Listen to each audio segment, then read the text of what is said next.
with her big dumb face. The longest opening sequence. It's on this midlife crisis. Oh my god, it's so good, guys. We're not told that. Yeah, we do. We're not told that. It is written. It is written. Hello, fellas. Hey, how's it 4th going? of July. McCurdy, how you doing, man? You just came out of going to war, basically. You just finished shooting the movie. Yeah, I finished shooting my feature film, Pairs. Be out probably by next year if Charlie can. Cheers to that. Cut Cheers it, to that. Cut it in. I can't cheers. I'm drinking water now. I'm not drinking any more alcohol. Yeah, but water cheers. Who cares? Cheers, if it's whatever. unlucky? Yeah. Uh-huh. It's fine. So anyway, working on the movie. The movie's finished. I just need to organize the footage. Then I'm going to ship it to you, and then we'll start editing the movie. And Charlie and Nance both have cameos in the movie, which are fun. And then people start complaining that ranked episodes aren't coming out, and it'll be like, right, oh, it's McCurdy's fault. Well, as we're making, I'll finally have a scapegoat that isn't me. Right, we're like making I would imagine this is going to be like a 90 to the shortest is going to be probably like 75 minutes, which isn't bad. I don't think that's bad. But longest probably 90-minute movie. It'll be fun. And take your kids. You don't take your kids. This movie is it's a lot of just mainly a lot of language. So, but yeah, I finished filming the movie and had to redo my setup now. Yeah. So we have our new setup here. I've got gotten rid of the red curtain still here, but now it's like film. Just a top of it. Like a prop old light, or is that an actual light? So that light would work if I had the bulb for it, but I don't use this light because this thing was like a cheaper version of a more expensive item. Like this, it looks like newer than a classic one that you would see sometimes in the store. I've got a little LED light inside here to make it look like. Oh, I like the big. There's a little prop. I mean, there's a lot of this is all set deck stuff. So I've got some lights. We got some film reels that I got from Regal. These are Regal Cinema film reels, guys. From Carmel. Film reels. So I got that. Wow. We've got all the alcohol that I've drank in the last year or so. I don't see Apple Crown or the Apple Crown is banished. Jack, this little what's spot Jack again? Cayman Jacks. None of your Cayman Jacks. Well, I should get some Cayman Jacks. No, the Cayman Jacks will never survive that. I don't have that. I still have the Cayman Jack. I have the bottle tops. I have those. Okay. But I don't have the Cayman Jack. I should have put a Cayman Jack bottle for fun. We got some 8mm film cameras. We got James Bond Funko Pop. My friend got me this. It's Roger Moore. It's Roger Moore Funko Pop. I was going to ask because it's hard to tell who it is because I'm sure they all look the same when you squish them into that weird block looking thing. He's got the little dot, which is kind of similar to because I've got a little mole. He's got a little mole on him. You should have gotten you George. Roger Moore. Well, he didn't know. And then I've got I've got some books on film. He didn't know you were an OHMSS hipster. Yeah, you're a Charlie's favorite book version series of the Bond books. We got that here. And Charlie's completely frozen, but keep going. Casino Royale. Hipster. I didn't know you were a hipster. I got your. Why am I a hipster? Because I have 8mm cameras. No, he's talking about OHMSS, but he said that several seconds ago. He's just completely frozen. He's frozen. I don't have I actually don't have any OHMSS stuff, so I should get that next. And then of course I got Batman. We got all the James Bond movies on metal tin stuff. So it's fun. It's fun. I might add more. He's kind of back. Am I back? He's back. He's back. I'm here. Charlie is in the middle of nowhere, Michigan. He's near where he did a lot of the early Bond episodes. Near as in I'm there. It's just a different building. Yeah, this is where I lived for a while, shoving this podcast out of my metaphorical vagina. That was like a 1, 2. Oh, I know what he's talking about. It was like a C-section. Yeah. Viciously cut ranks out of my pelvic arena. Anyway, I just there are 30 people up here because my family can't stop procreating, and I just told them, please silence your cell phones into airplane mode. So hopefully I survive the night. Yeah. We'll see about that. Well, maybe this will be anyway, a quick episode. You can get back to drinking with your family. Yeah, we've been. I was like, yeah, I'm not going to drink today because I got a show tonight, and then I ended up drinking all day. Those 10 days of sobriety today or yesterday?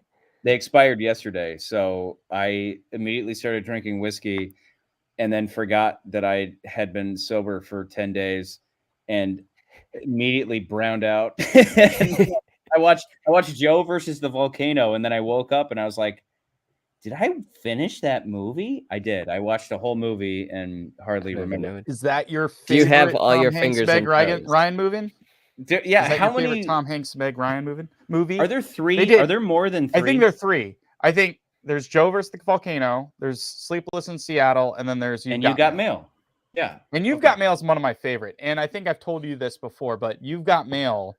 Kevin Feige is actually listed as an assistant on that movie. He's actually the director or producer's assistant on that film. And that was his first, I think that's like his first major credit in any movie or stuff. So yeah, it's cool. But I love that movie. I love You've Got Mail. I don't know if I've ever really watched the other 2. I think Joe versus the volcano opens. I think I caught that on TV once. It opens up with, Warner Brothers, Time Warner and AOL company.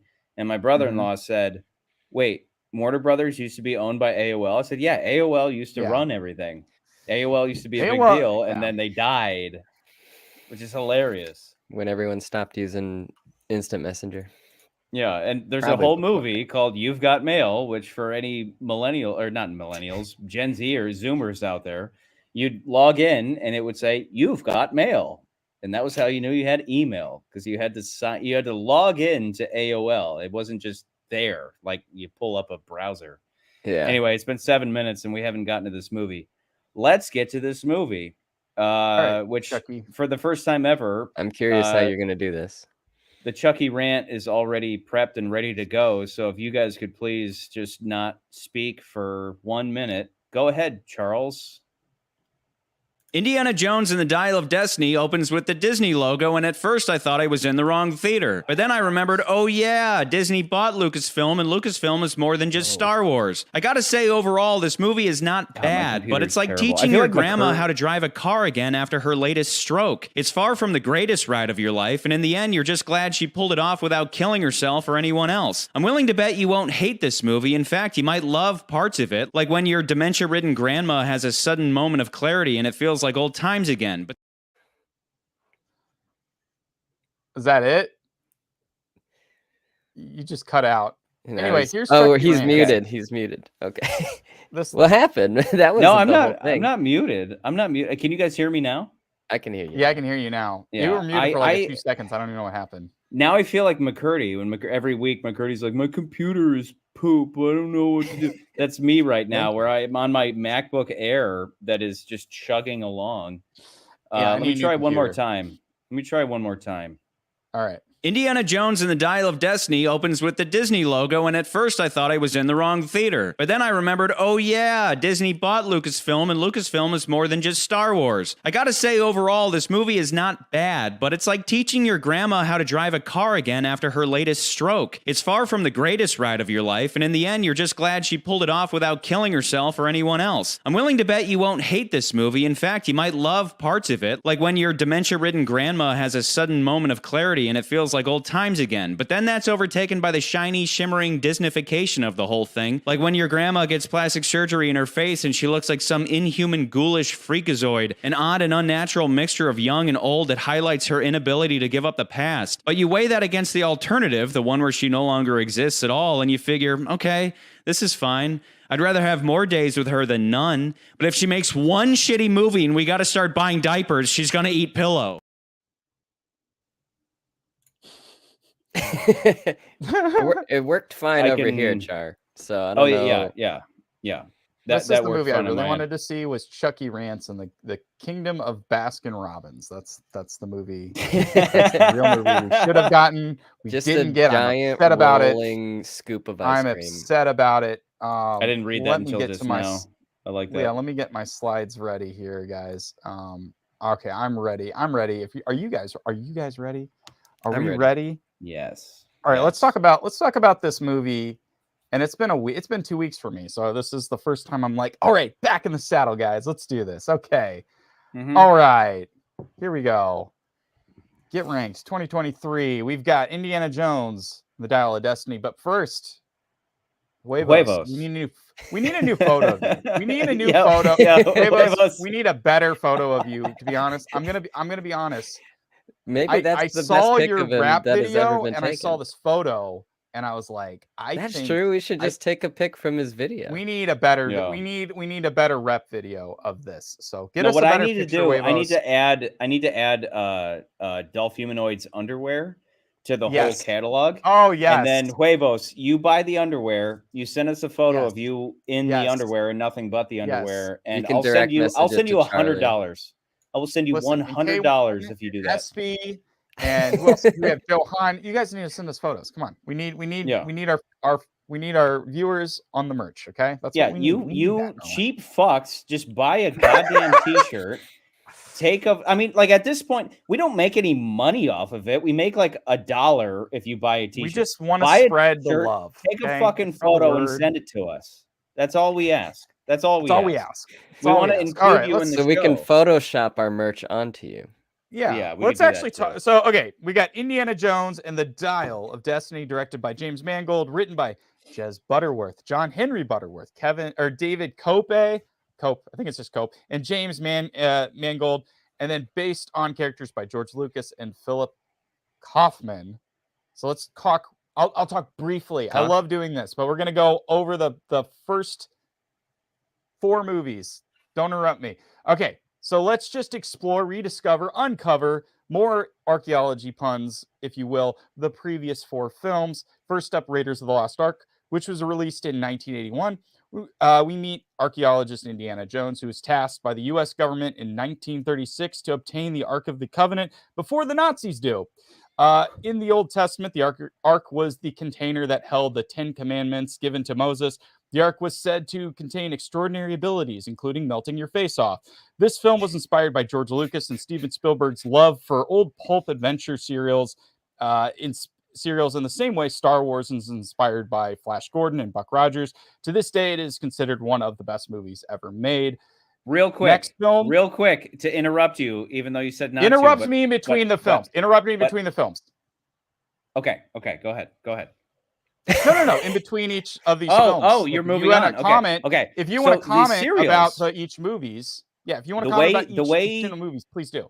The way movies used to be projected, the way, like my grandpa, maybe any of you out there have a grandfather old enough to remember that it wasn't you were going to go to a movie, you would go to the show. Right. And he's to this day, he's like, we're going to go to the show. Oh, what are you going to see? Are you going to go see a play? No, idiot. I'm going to go see a movie. Oh, well, because back in the day, the show was you would walk into a theater and it was basically on a loop. And it wasn't just you walk, like today you walk in, you watch a couple trailers or ads, and then you're watching the movie and then you leave. It was a continuously playing thing. And when you go in, there would be there'd be a feature film. But it'd be like a feature.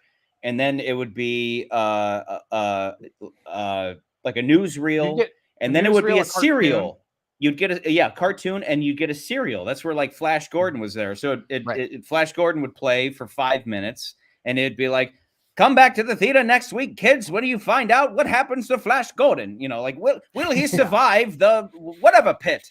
And so it was it was a cliffhanger. It was always a cliffhanger that you were like, oh, I got to watch next week. I got to go back to the theater next week. I got to come back to the theater to find out what happened. And that's how they would pull you back in. And those were usually, you could walk in played during matinees.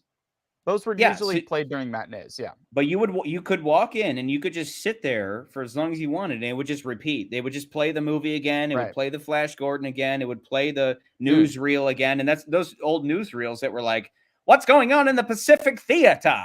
Well, the goddamn Japs are at it again. Blah, blah, blah, like that type of stuff. Yeah. And so it would just play it on a loop. Just and so you you go in, you sit down, and the leave racial whatever you slur want. in there. I see how you. Well, Nance is there, and Nance gave me a Jap pass long time ago, he gave me a Jet Pass. Okay, I so should make. We're getting demonic. This show should be called demonic. I have something to say about Lost Ark. I'm not 100% sure I've seen this movie. I feel like I've just absorbed it from just cultural osmosis. Yeah.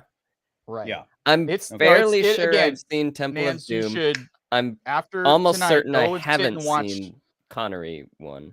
I have seen. Crack open a beer. Watch Raiders. If you haven't, you're coming over next week, and we're gonna watch Raiders. Okay, it's great.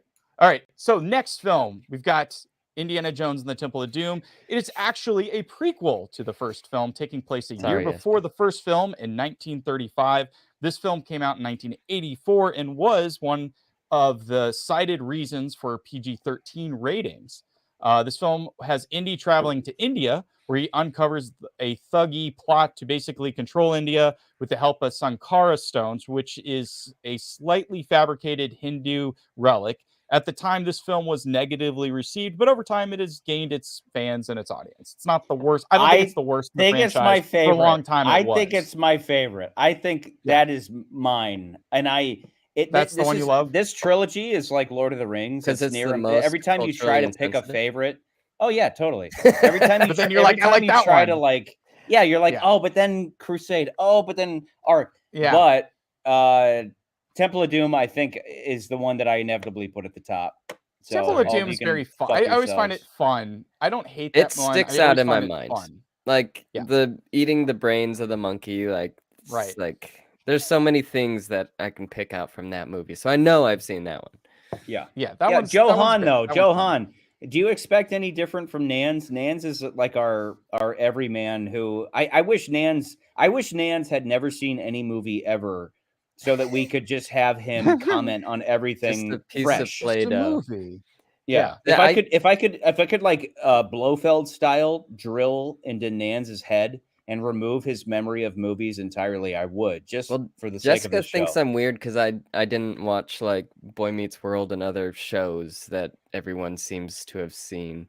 It's like I grew up Japanese and I grew up in California. We didn't watch movies and TV in California. We played outside. You were just surfing? No, we played in the mountains. We surfed, yeah. All right, let's get to the final film in what people consider the original trilogy. The Last Crusade has Indy teaming up with his father, who happens to be James Bond. I mean, Sean Connery. Where much like the first film, they have to recover the Holy Grail, the cup that Christ drank from the Last Supper in the New Testament, before the Nazis do. This one is still probably my favorite, and you have to love the no ticket scene where they're on the blimp and he's like, no, he throws the guy out, he says no ticket, and everyone starts showing their passports. Love that scene. Also, having Sean Connery is just fun for the Bond nostalgia, and there's a lot of like little bits there where you're like, that's maybe from Russia with Love. Like specifically, there's this scene where he uses the birds to stop the Nazi plane that's running after him. And I'm like, that feels so much like it was from Russia with Love. There's also bunch of different sequences. And I think Steven Spielberg and Lucas were fans of Bond, and you can tell like they liked the series with in many ways. Indiana Jones is James Bond, you know, even down to it. So there's this good connection. The series is like Indiana Jones is like James Bond's name, but like archaeologist style. Like there's many influence poured into Indiana Jones that points straight to James Bond. Right. Nance, you've never seen this one? No. Oh my god, you should definitely watch this one. This one's that one has Raiders a tank in it, right? That's all I know. Yeah, there's a whole tank sequence. It follows apparently a lot of the Gimli same is in Raiders. this one. He is. Well, he's in the first one too. Gimli's in the first one, yeah. Because he's in the first one and the third one. As McCurdy pointed out, Temple of Doom is the first one chronologically, and then Raiders, and then Crusade. And I would a few years ago, I would have said Crusade is my favorite, and in many ways, I think it is. I am torn as fuck between Crusade, because for me, the Holy Grail being the MacGuffin of the movie. Right. I love Holy Grail stories, so it's difficult for me to. The only thing is just like how it's kind of like the darkness of doom. Like we talk about endlessly with Bond, you have something like take your goofiest Bond movie and your most serious Bond movie, and it's the same spectrum as Crusade and Temple of Doom, other than the fact that all these movies are violent as fuck.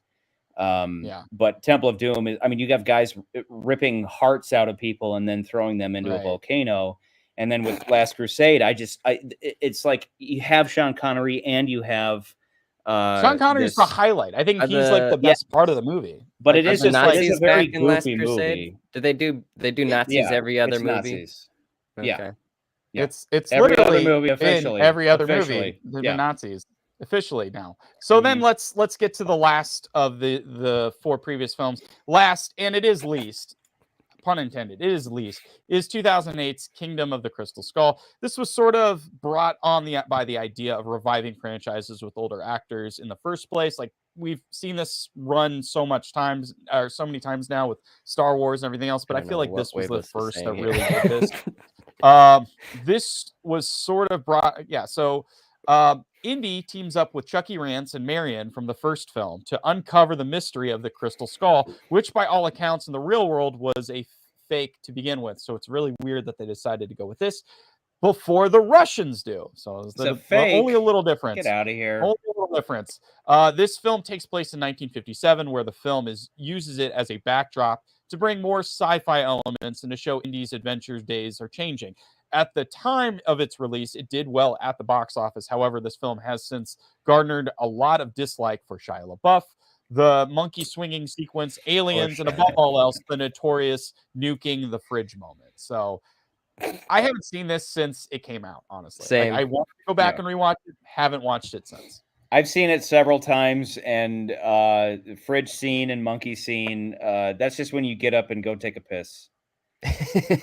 You're just like, this is dumb. Otherwise, like it just starts the beginning, right? Or no? You know, anybody wanting to there's going to be a similarity between talking about Crystal Skull and talking about Dial of Destiny tonight, because I find it near impossible to hate the movies. I understand the initial reaction of like, this isn't what it used to be, but that's why my opener was the analogy of it's your aging grandma, where you're like, okay, I get that she's not in the prime of her life as she used to be, but like, I still love her. And there are moments where it feels like old times, but then she goes back to like, who are you again? You know, where you're like, she starts being racist again. Yeah, and you're like, oh God, you know, but you don't hate her. You don't hate her. And anybody coming in, and I get it. I understand people coming in and hating Crystal Skull and hating Dial of Destiny. I understand it, but I'm not in the camp of hating either of those. It's, again, there are select moments where it's like, these are less than perfect, whereas the first 3 are, because the number one refrain is, well, they just never should have made sequels after Crusade. Okay, valid. You are 100% correct. But guess what? They were made. They're a thing now. Now that they're a thing, let's talk about them. You know, and they are clearly at the bottom. Those 2 are clearly at the bottom, but they're not the I don't hate them. Just like I don't hate Grandma, even though when she's driving, I'm terrified. Absolutely terrified, you know. So now we're getting into this film particularly. So the inspiration behind the Archimedes dial, which I thought was kind of a fun little part of the movie. One of the fun aspects of this franchise are the relics that are used as MacGuffins in the films. Previously, we've had the Ark of the Covenant, the Sankara Stones, the Holy Grail, and the Crystal Skull. This movie's plot device, the Dial of Destiny, or Archimedes dial, was inspired by and I'm going to butcher this name. It's a Greek word. I don't know it. And Tethra mechanism, which was found off the coast of the Greek island of Ankrithra in 1901. Something like Antikythera. I don't know if they even mention it in this movie, but Antikythera. Several times. No, they say it a lot. That's the Antikythera. Yeah. Anyway, it was in 1901. It is also it is believed to date back to 87 BC. It is cited as the first example of an analog computer. I'll also go on a limb and say it has been the fodder for ancient aliens and Atlantis theorists for who knows how long. So like, you watch those shows, they will always bring this thing up. They're always like, but they used to have this computer. What if the ancient aliens made this up? And I'm just like, okay, dude, like, it's a dial, like the one photo, that's what it was. Essentially, it was like it would record when the next sunrise was, when the moon would be in certain orbit, all those things. But it was essentially a computer with gears and stuff. It didn't do the things that it does in the movie, but it did apparently function and helped with navigation or mapping things out. So there's that, and it's kind of cool, I guess. But it's no surprise they wanted to use it for this film. Do we know who made it though? Did you mention that? They have no idea. They just know it's Greek scientists. It's not attributed to Archimedes like it is in the movie. Okay. So it's just they think some Greek scientists way back then, way back when, had created it. It was on a boat. That boat crashed. They found it on the boat. I think in 2008 or 2010, they said something about like they did X-ray scans of it and saw where all the gears and because it's like basically 3 different chunks at this point, and it's just all rusted up. It is in some museum someplace, so it's pretty cool item that it actually does exist but nothing like the movie, of course. Okay. There's no Spielberg. Spielberg doesn't direct this movie. Why? What happened? So this is the first film in the franchise. Steven Spielberg doesn't direct the film. From what I gather, though, it had a lot to do with the timing of the pandemic, coupled with disagreements with the script and Disney. He did say he wanted to pass on the franchise to younger filmmakers for a fresh perspective. He said that franchise. Last time. He said, "I don't know." I don't know how. He said, like, I don't know how much of that's like a political, like, in the making of, in the making of Crystal Skull, he said, "I'm not going to direct this. We should just find a young gun to make Crystal Skull." And then he ended up getting sucked into it. And it's something where this is going to be an unpopular opinion, but I almost hope that they do make more, because it's just kind of weird to have 4 movies Spielberg and 1 James Mangold. As opposed to whatever, go ahead and continue the series. Just don't make poopy diapers, and I won't want to put a pillow over your face. Right. But if Harrison Ford decides to continue, and they, it's kind of sad, because it's like it is his, like, you can't separate Spielberg from Indiana Jones, but now it's like the Star Wars effect, where it's like, now Star Wars is separated from George Lucas, which is insane. But that's the reality we're in now. It is the reality we're in. But I will say to the fans, they're all owned by Disney. No, but it's terrifying.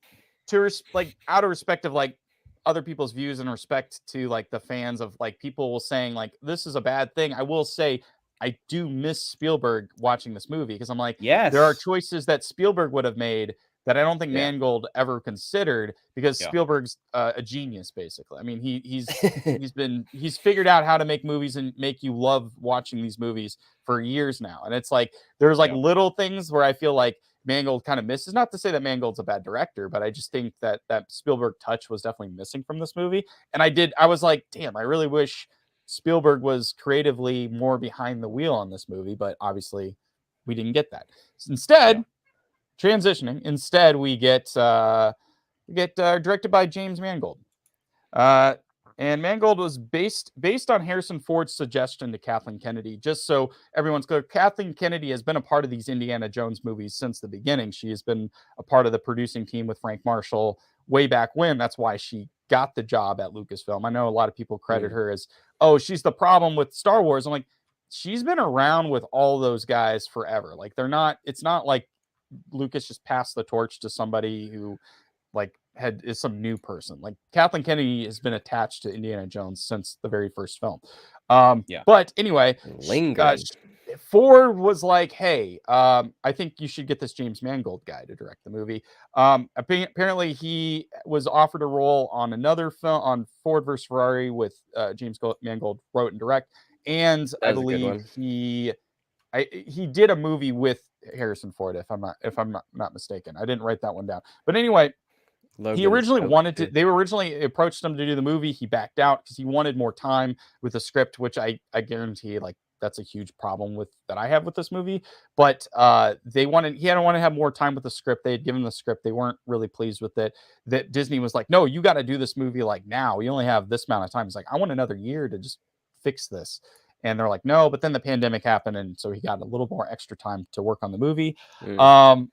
What else was there? Oh, and then of course, but he probably is best associated with the Wolverine films. Logan being the highlight, and I think when you think about this franchise, you think about Logan kind of being like the end of an era for a character. It's kind of a no-brainer why you would pick this guy to do the movie, because Logan was a great. It wasn't. I mean, I wouldn't even call it a superhero movie. It was like a Western of a dying Western hero, kind of thing. But it was a superhero movie, Shane! And it's a great. Yeah, it's right. It's Shane. It's basically Shane with superheroes, and it was great. But he also did the remake of 3:10 to Yuma. I mentioned Ford versus Ferrari, and then he did Walk the Line. All great films. He's a great filmmaker. I would kind of put him in that grouping of like Martin Campbell or whatever, who you don't really notice Campbell. What he does. Campbell. You don't notice it's Campbell, what he does. but you put in the hick inflection. I did it for you. We've used. I did it Campbell. for you. I know it's Campbell, but I just no. I know you did it. No, you did that. You did that. You George Bush that for sure. That was great. No, I did that on purpose. For no, you. you didn't. No, you didn't. Yeah, I did. Okay, whatever. All right, Michigan boy. All right, Michigan boy. And then we've got Harrison Ford. I don't have anything to say about Harrison Ford. He was probably high the entire time they made this movie. It's Harrison Ford. I don't know what to say. He's Harrison Ford. He's Harrison Ford. He was. I think someone mentioned he's 80 in this movie. He's 70 in the movie. In real life, he's 80 years old, and he's still the star of a major motion picture franchise. It's crazy. Then we got Phoebe Waller-Bridge. Couple of notes about her. So she plays Helena Shaw, Indy's goddaughter, because we have to kill off Chucky Rance. She is an actress and a screenwriter, best known for her work on the show Fleabag, but she has other things she's done as well. She wrote and I believe acted in that. She's also one of the co-writers on No Time to Die, which we will talk about hopefully by the end of this year. And ironically, she also has a role as a droid in Solo, which was another iconic Harrison Ford character, not played by Harrison Ford. So there you go. That's Phoebe Waller-Bridge. I think she's fine. Some people complain about her being too much the main character, but it's kind of hard when your lead is like 80 years old, so you had to give this other character to do stuff. I didn't hate her character. There were times where I was like a little annoyed by it because I was like, okay, is she taking his direction as a mentor? It is very complicated. And I don't hate it, but I'm also like, sometimes I'm like on the fence about it. So it wasn't terrible. Then we've got Mads Mikkelsen. And he's a Nazi similar to Werner von Braun. Similar to Werner von Braun. If you don't know, Werner von Braun was a Nazi who went over to the US after the war and helped with basically helped create NASA and all that stuff, and helped with the rockets with the United States during the Cold War. And his character is kind of like an evil Nazi version of that. Also, I think he was in a Bond movie once, and something about whipping balls. I don't know. He's in the movie. Yeah. He does something, Anyway, moving on. Then we got our supporting cast here. So I'm going to run through these guys. We've got John Rice. Did we figure out his Rice or Reese Davies? We had this issue when we talked about Isn't it Reese? I don't even remember what. Is it Reese Davies? I've always said John Rice Davies. I've always said John Reese Davies. Like returns as Sala. Like John Rice Davies. John Rice Davies. John Rice Davies. Okay. Gimli. Returns as Sala. Just say Gimli. He's from Indiana Jones 1, Indiana Jones 3. And he was a James Bond alum. Of course, he was in, which one was he in? Living Daylights. No. Living Daylights. That's right. Yeah. He was in Living Daylights. And for the Lord of the Rings nerds, nuts, he's Gimli. And then we've got Toby Jones plays Basil Shaw, the shoved-in exposition character who always plays weird German types, like in Tetris, which we saw this year, and Captain America, which I just have to say, the beginning of this movie felt very weird because I was like, am I watching a Marvel movie or is this Indiana Jones? Because you had Toby Jones. No. You had Toby Jones. Then you had the other German officer who plays a character in, I think, Age of Ultron.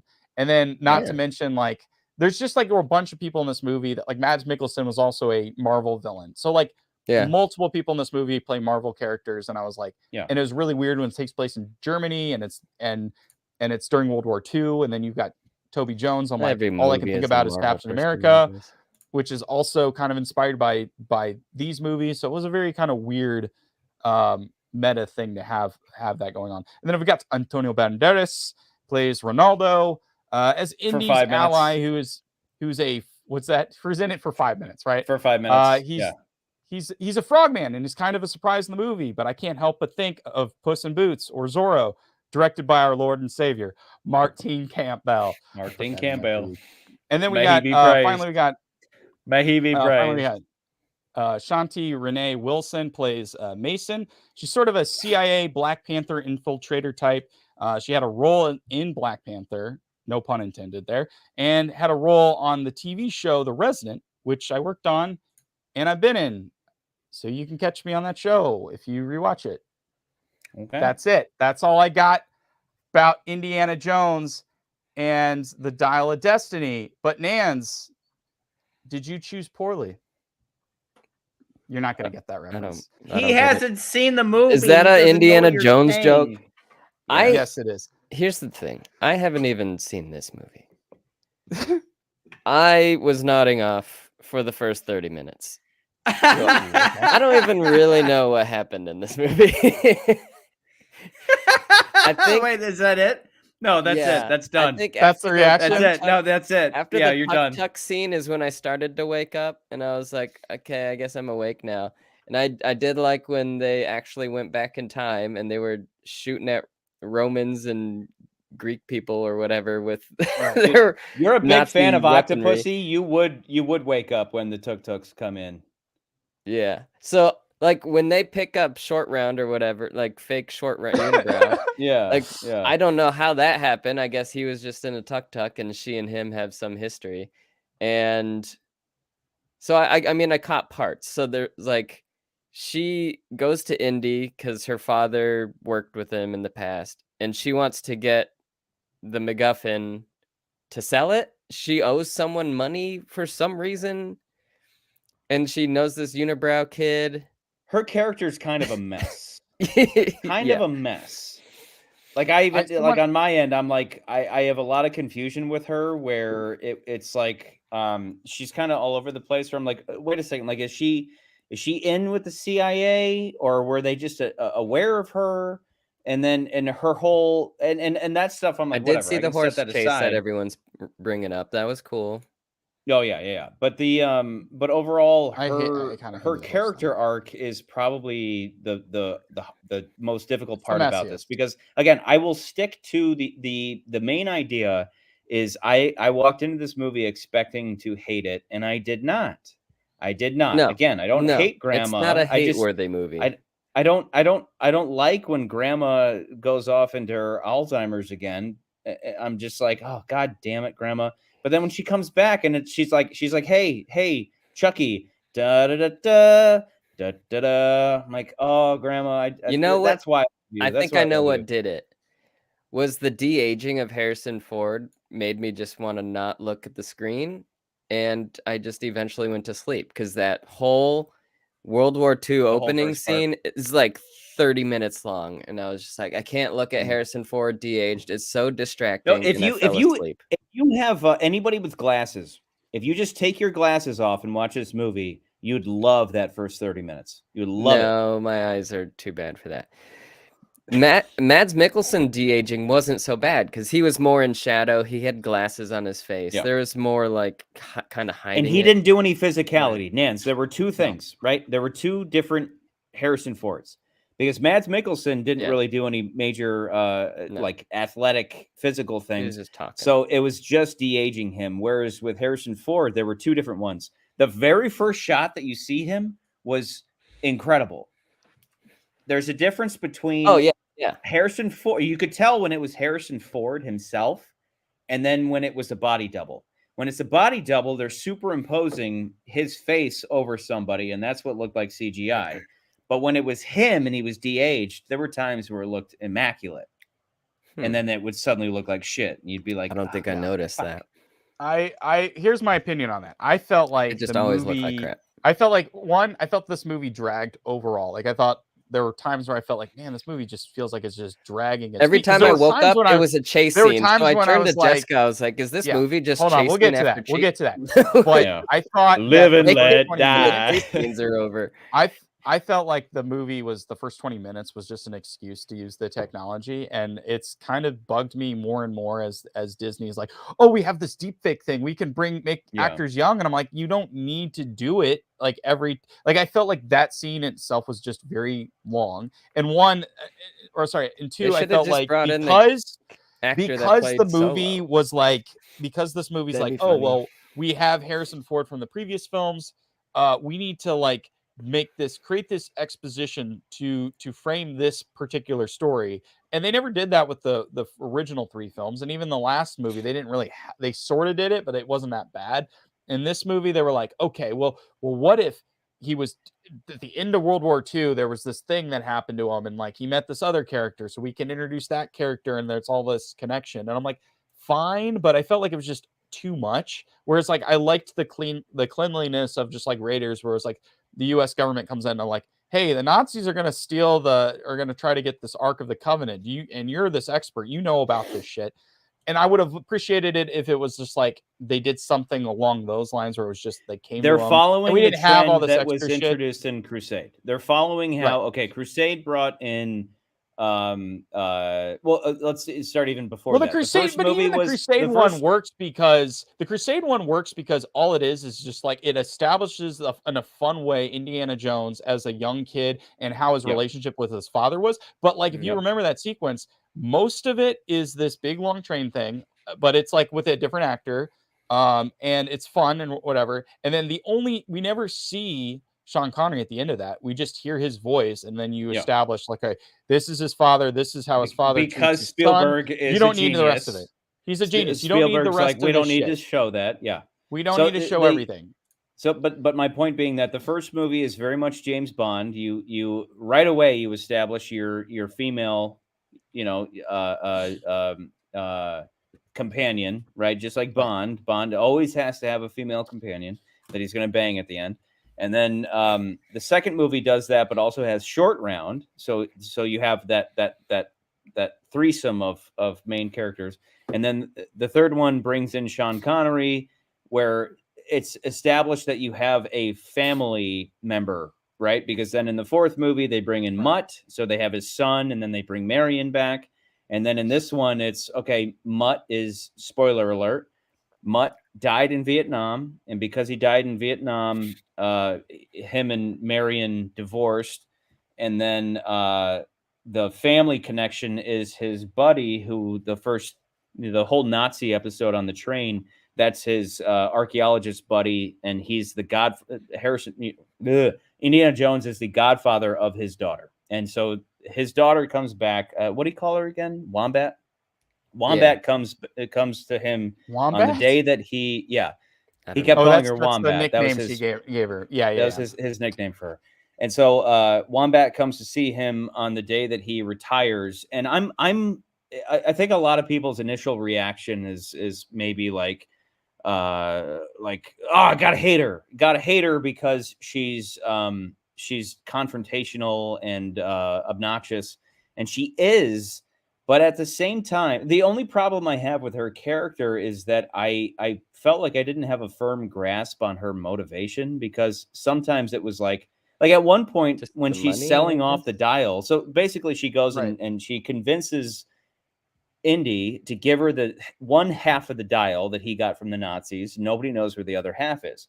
And at first it's like she's way into it. She wants to complete the dial because she wants to fulfill what her dad was never able to do. Her dad was obsessed with the dial. She wants to complete it, and maybe then she'll get daddy's love. Blah, whatever her motivation may be in that realm, whether she's actually interested in it or doing it for her dad. And I thought touches like that were nice, where she'd say things like, well, if your dad was obsessed with something, wouldn't you want to complete that for him? And Indiana Jones has been through that, because Nance, you wouldn't know this, in The Last Crusade, Sean Connery's character, Henry Jones Sr., is obsessed. His whole life he's been pursuing the Holy Grail.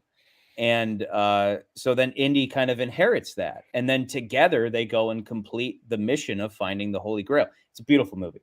But so Indy's like, no, I know exactly what you're talking about. And any time that they refer to the old movies, I thought that was very well done, every time it was very well done. Even down to when he's like, I'm old as fuck now. You never had to drink the blood of Kali Ma or whatever. That was a good reference. That stuff was good every time. And he's like, and because people are like, Indiana Jones shouldn't be old, and I go, I don't mind. Yeah, I'm A-okay with Indiana Jones being old. I'm fine with it because it's just like James Bond. I'm okay with James Bond getting older, and I believe we've talked in those episodes. Older James Bond can get laid easily. It's one of those things where I think it's. I think I think the thing that I felt as I was watching this movie, it reminded me a lot of View to a Kill, particularly because yes, like okay, here's the thing. You can do older versions of characters. You have to lean into the age. You have to use that as a story plot device. And they do in this movie for sure. Like it's definitely there. Yeah. But I felt like there were times where they weren't doing it as much as they probably could have. And I don't know if that was a Harrison Ford decision. I don't know if that was James Mangold decision. I don't know if that was a studio decision where we're like, we can't have Harrison Ford be grandpa. He has to be Indiana Jones. Like, I'm like, yeah, but he's 80 years old. Like you need to be grandpa Indy. Allow him to be that character. So there was, but then there was the other part of me that was thinking about View to a Kill, because the problem with that movie is that, and we didn't really talk about this, but I think this kind of he's banging all these young chicks, and he's like 85. It's not, we're not leaning into his age. We're trying to say, oh, he's not old. We're putting our blinders on. He's not old. He's not old. Yeah. He's James Bond. And like that, at times this movie does this, and sometimes it doesn't, and sometimes it does. And like that's what kind of bothered me sometimes about this movie. I think they did. But I think throughout the whole movie, they're like, "You're old. You're old." Like they really did make it the whole thing is the pitch she gives him in the beginning is, "We're gonna go on a last hurrah." Now my whole thing, getting back to my point, the whole thing was like she sets up. Like I'm same old wombat, and I'm happy-go-lucky, and I just love archaeology, and I want to solve this mystery. But then it turns because one of the writers was like, "Well, that's too simple. Let's complicate it." So it turns different writers in this movie. The 5 writers. One of them was like, "Well, I think she should be a little more devious. How about instead she wants to just? She's kind of like the bad guys of old movies, where she gets the relic and she's going to sell it, right?" And then there's that moment where she's auctioning off, I think they're in Casablanca or whatever, and she's auctioning off the half of the dial. And she's like, she makes a pass at capitalism. She's like, it's like, Indy's like, I own that. He's like, oh, you stole it from me. Well, yeah, you stole it from him. He stole it from him. And I stole it from you. That's capitalism. And then like, 20 minutes later, she's like, cash is king. I worship cash. And I'm like, okay, wait, you hate capitalism, but you also I didn't understand cash, her like character. And then beyond that, the meta approach to that is like Disney is gonna talk shit about capitalism. You don't even have to say anything more than that. But beyond that though, that's where I just felt like her character was a mess. Just overall, her character was one of those classic, like, because you have all these writers, her motivation is shifting. It was never singular. And then people will probably at least Indy's character was more straightforward and made sense. I thought Indy was handled well. I thought he was good. Charlie, to your point about her character, I think so I went with a friend, and the first thing he said as we got out of the theater, he was like, it felt like there was a version of this movie where her motivation was to bring her father back. To bring her father back. That's like, and I'm like, I kind of see. To bring her father back. Because again, like there were 4 writers on this movie. Essentially, was he dead? Essentially a team, one died. Single person. So there's 2 guys. I thought it was weird that Indy didn't do the last movie and say then anything James about Mangold bringing his son movie. back, but whatever. But anyway, it's like I just felt like this movie never promised on its theme, and they were like, I'm not 100% sure what the theme was they were going for, because it just felt like it was all over the place as far as how do we define this time thing. Like, we didn't talk about this enough about in the Flash one, and I kind of wanted to talk about it. It was that in Spider-Man, we talked about how it was destiny versus free will, right? Like it was a Matrix type thing where it was like, it's supposed to be about destiny versus free will. In Spider-Man, they do that storyline. However, they are leaning more into free will, where he's like, I want to do my own thing. I don't want to stick to the rules of this canon that you bring up. In the Flash, and I promise this will go someplace, but in the Flash, the story is kind of the same thing about destiny and free will. However, it's more about letting go of things that you can't control, and essentially like let time, like it's okay to for somebody to pass on. Like that was supposed to happen. It was always supposed to happen. Let it go. And this movie kind of does the same thing, but at times I'm like, I don't know if they fully commit to Indy being if like, they did, it was weak. Being like, my son died. Yeah, like it felt weak. Like it felt like his son died, which I appreciated them not killing Mudd because I didn't like Shia LaBeouf, but using it as a story plot device to push that character in a different. I'm always going to like Shia LaBeouf. Different. I'm always going to like. I'm saying LaBeouf. I'm not saying that because I think people will say, "Oh, well, you didn't like Shia LaBeouf." I'm not saying that. I'm saying I liked that this movie was like let's kill him off, but we're going to use it as. Yeah, we're not going to just ignore. Did you guys see him in the beginning? Just real quick, did you see in the opening, right? So right after the Nazi train chase, they open up on a New York apartment, and there's a big tracking shot through the apartment up until you get back to Indy, right? And then he stands up, and you're like, "Wow, he's old." They track past a shelf. And up on the top shelf, I saw Sean Connery. You see Sean Connery, and right next to him, you see Shia LaBeouf in a Vietnam soldier uniform. Oh, so they I saw Connery. There.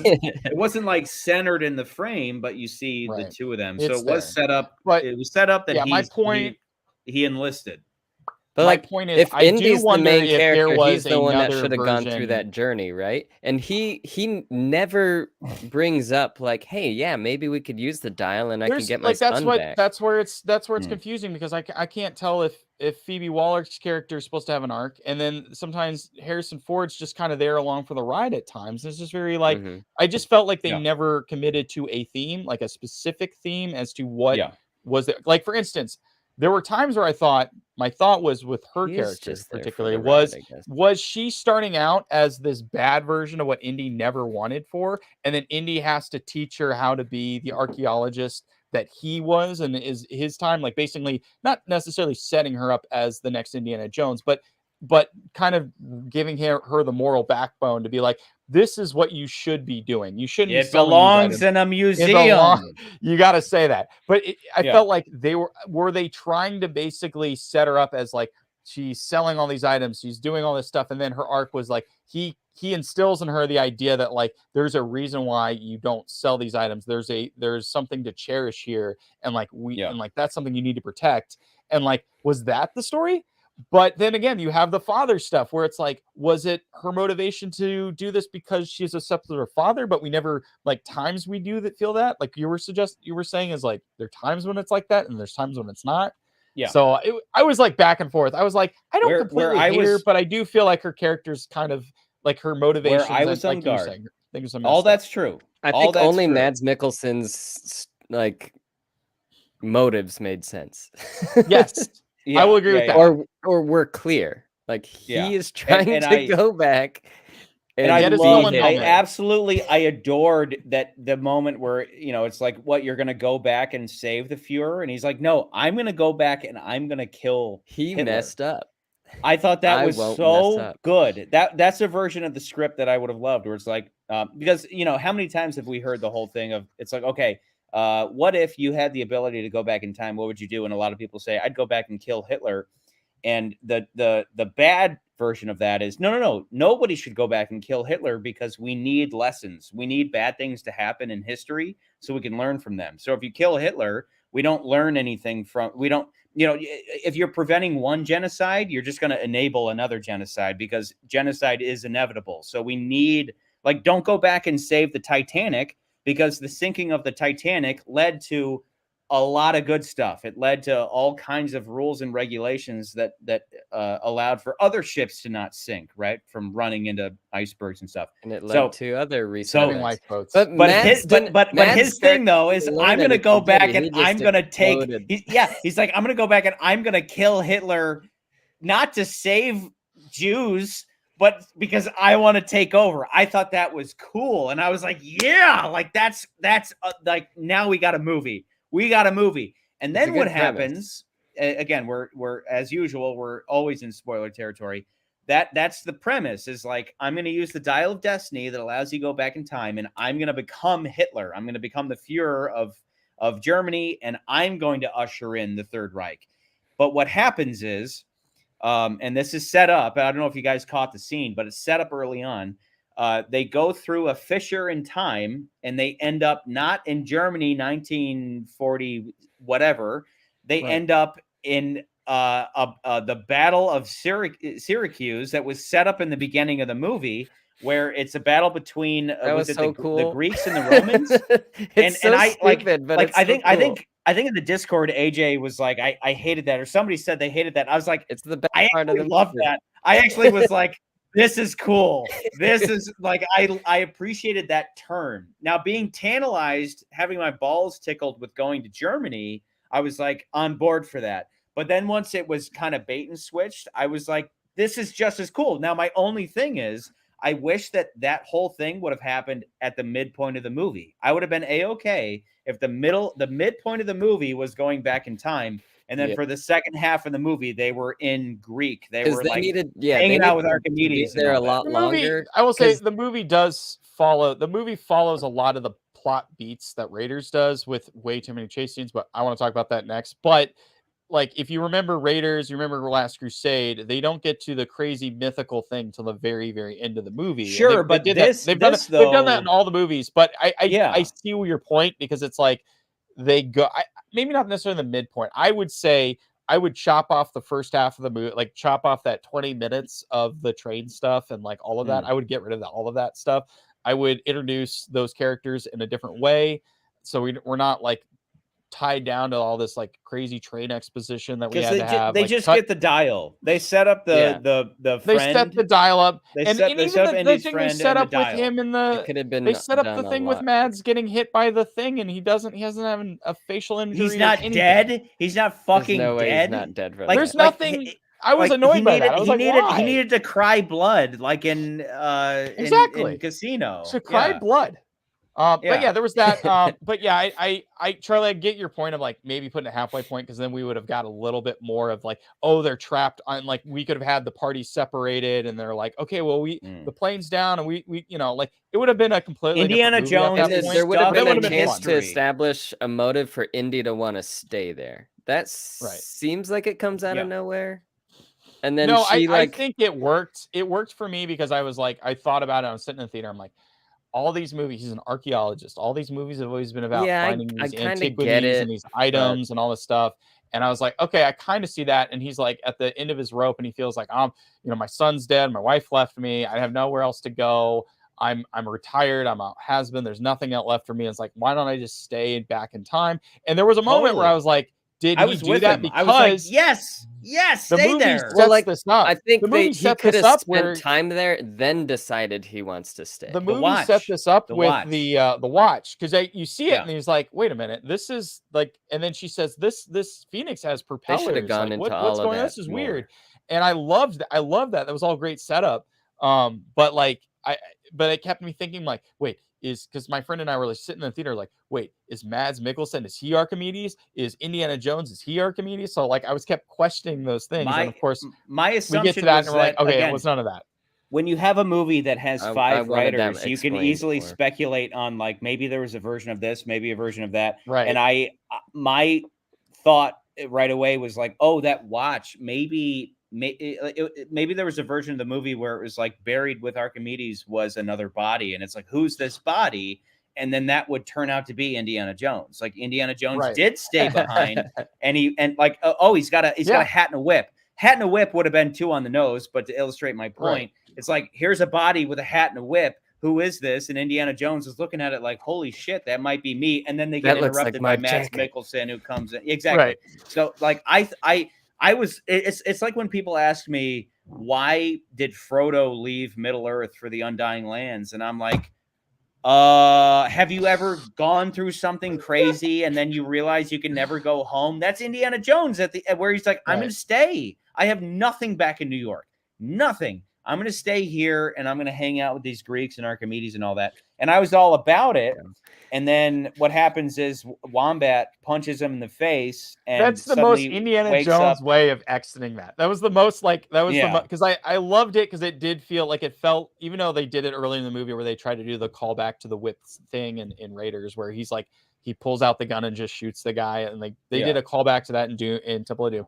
And I felt like they were trying to do that with the whip, where he's like whipping everybody, and then everybody pulls a gun on him, and then he just like drops. Like I felt like that. But then the moment where she's just like, I got to do this, and just knocks him out, I was like, that is a perfect Indiana Jones type thing that character would do. It's like, just unfortunate that character Draco did that in OHMSS, where Tracy Bond is like, we have to go back for James, and he's like, shut up, and he just like, punches her out. Yeah. They load her up in the helicopter. I just thought that was perfect. I was like, save your life. Perfect. It was perfect. He's like, I got to stay here, and she's like, I'm sorry, we got to go. And then she's like, punches. I love that. That was great. And at first I was like, no.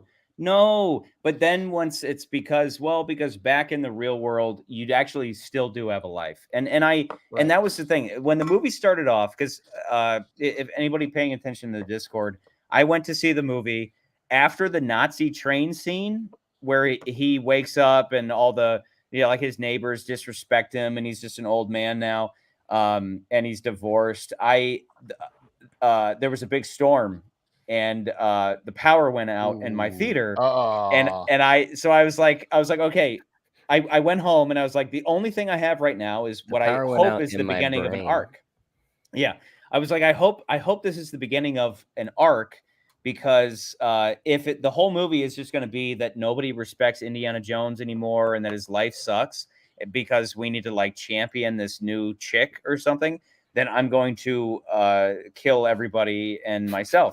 But so I was very cynical going back in, but then what it ends up being is there is an arc. There is a purpose for why he's like an alcoholic nobody, and it's because Mutt died. And I appreciate it. I really did appreciate that.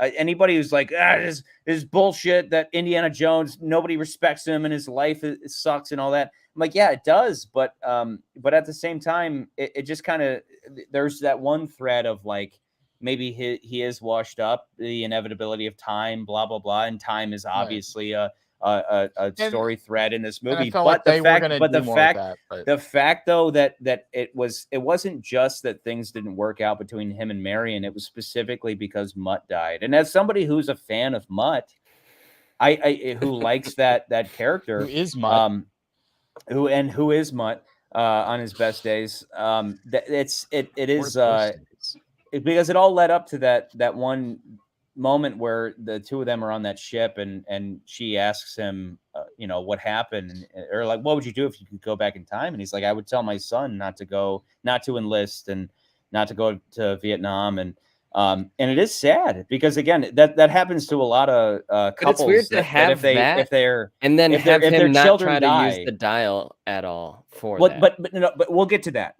because you can't use the dial. You cannot use the dial to go to wherever you want. I know. I bet you there was he doesn't know. I bet you there was a draft. I still think there was a draft where the dial was used differently. Like the dial was a time machine device. And I think for sure. I think that maybe either James Mangold or one of the other writers was like, we're not going to do that. And they said that probably because they were like, let's not make this a time travel movie. Let's make it a causality loop movie. Yeah, it's more of like, it's like, this isn't going to be Back to the Future with Indiana Jones. Let's do sort of that, but it's more about like, my friend also mentioned Charlie. I remember in back in the day, you used to love Timeline and Michael Crichton and stuff. It was like more in the line of that story. Earlier. Was with where like you could go back in time, but you were always meant to go back in time. Like that was never something that changed, so like that was kind of where they were going with. I felt like this one time trap. No, it's Timeline. Time trap.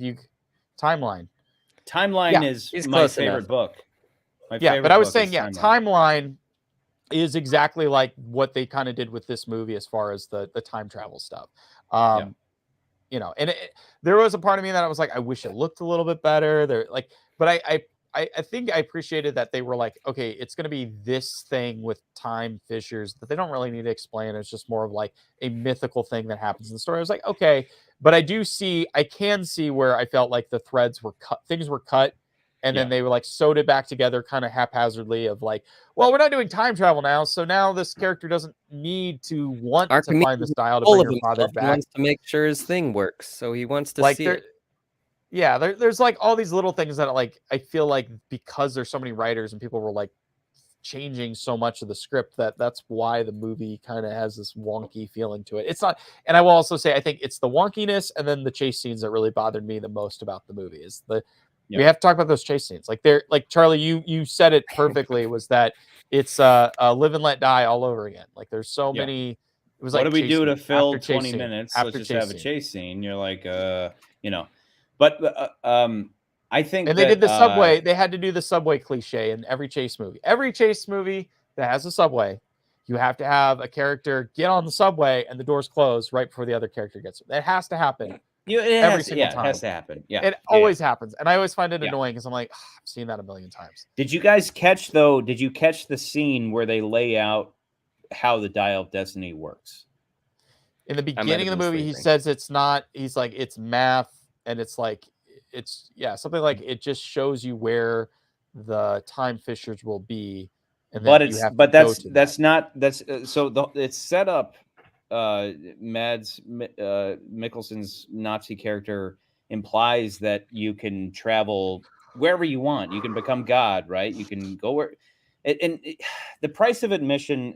That's a term I use for movies like this, where there's something you have to accept. Right, in order for the like, you just have to accept in this movie that it can detect fissures in time, something that nobody's ever detected, even though a fissure in time is like a big storm that you can like see. Right. It's like a big vagina in the clouds that you can fly into, right? Like that's and then you just end up somewhere, but. It just so happens that this fissure in time brings you back to one war, right? But they do set that up thematically. There's that scene where they're on the boat after they meet, not Benicio del Toro, when they meet Antonio Banderas. And remember, she does that card trick, right? Where it's like 7 of clubs. And he's like, oh, do it again. And she says, she's like, pick a card. And everybody always ends up picking the middle card. And what does she say? She says, I give you the illusion of choice, but inevitably you end up exactly where I want you to be. Well, that what they're doing in that scene is setting up the idea that the Dial of Destiny doesn't let you go wherever you want. It gives you the illusion of choice that you can be like, I want to go back to 1939 and kill Hitler. But what actually happens is you go exactly where they want you. That's why that card scene was to set up the idea that the Dial of Destiny only takes you to one place and time, which is that war in Syracuse between the Romans and Archimedes' men. And so then once they end up in the past, they're saying they put 2 and 2 together and they're like, oh, Archimedes made this specifically so that they would win the war, because once the airplane of Nazis goes into the past, that scares away the Romans. That's how they won the battle, was because the airplane showed up, right? So I think that stuff is clever, but it is half baked. It is So Joe Hahn makes a good point. He says, I think the idea that was that it showed the time and location of the time fissures, and that different time fissures would bring you back to different times. Voller did the math wrong time fissure. And that's the thing. It only brings you back. The movie makes a point of saying that no matter where you're like, set the dial, but you're always going to end up at that same place. But even Jones is like, yeah, you did the math wrong. And that's where I feel like one writer put your idea in it, whereas with the cards and everything. And then maybe another writer was like, no, he did the math wrong. So it's like, that's again, like one of the reasons I don't like this movie that much is I feel like there's a lot of competing ideas. Yes. Nobody decided this is what the movie's going to be about. They just were like, okay, it's about this stuff. And like, but the final writer though specifically made it out to whereas the Dial of Destiny doesn't have any purpose other than bringing you to a specific point in time. You can't go back and save Mutt. You can't go back and save your dad. It only takes you to this battle between the Greeks and the Romans at Syracuse with Archimedes trying to save his people. And that's what I mean. And that is don't know if that was exactly. I'm just saying. That is explicitly what they lay out. That is one way or the other. I'm just saying that I'm not 100% on board with that idea, only because it was just like, yes, the movie already has this timeline thing where it's like they were already destined to go back. Dial of Destiny. They were already destined to go back to that particular point. They were already destined to do that. But I'm just saying, like, the device in itself, I'm not 100% sold that that was the only thing it was supposed to use for. And I'm like, okay. But again, like, I digress. What you're saying is that not as great as what you're saying is that there was a previous script that was like, oh, the dial lets you go wherever you want. And then somebody said, what if the dial only again, there's a reason why they had a whole scene about a card trick. Where the whole metaphor is that I give you the illusion of choice, but at the end of the day, you go where I want you to go. So Archimedes is like, yeah, the dial takes you to any point in time. That's a lie. It only takes you to one place. But that doesn't make any logical sense because it's like you're telling me that there was one fissure in time that takes you to one place. What are there no other fissures in time? Are there no other like how often is there a fissure in time? And like, does it ever let you go wherever you want? Like it's vaguely stupid. It is vaguely really fucking dumb. I care. No, but that's what I'm saying. Where's my that's what I'm saying.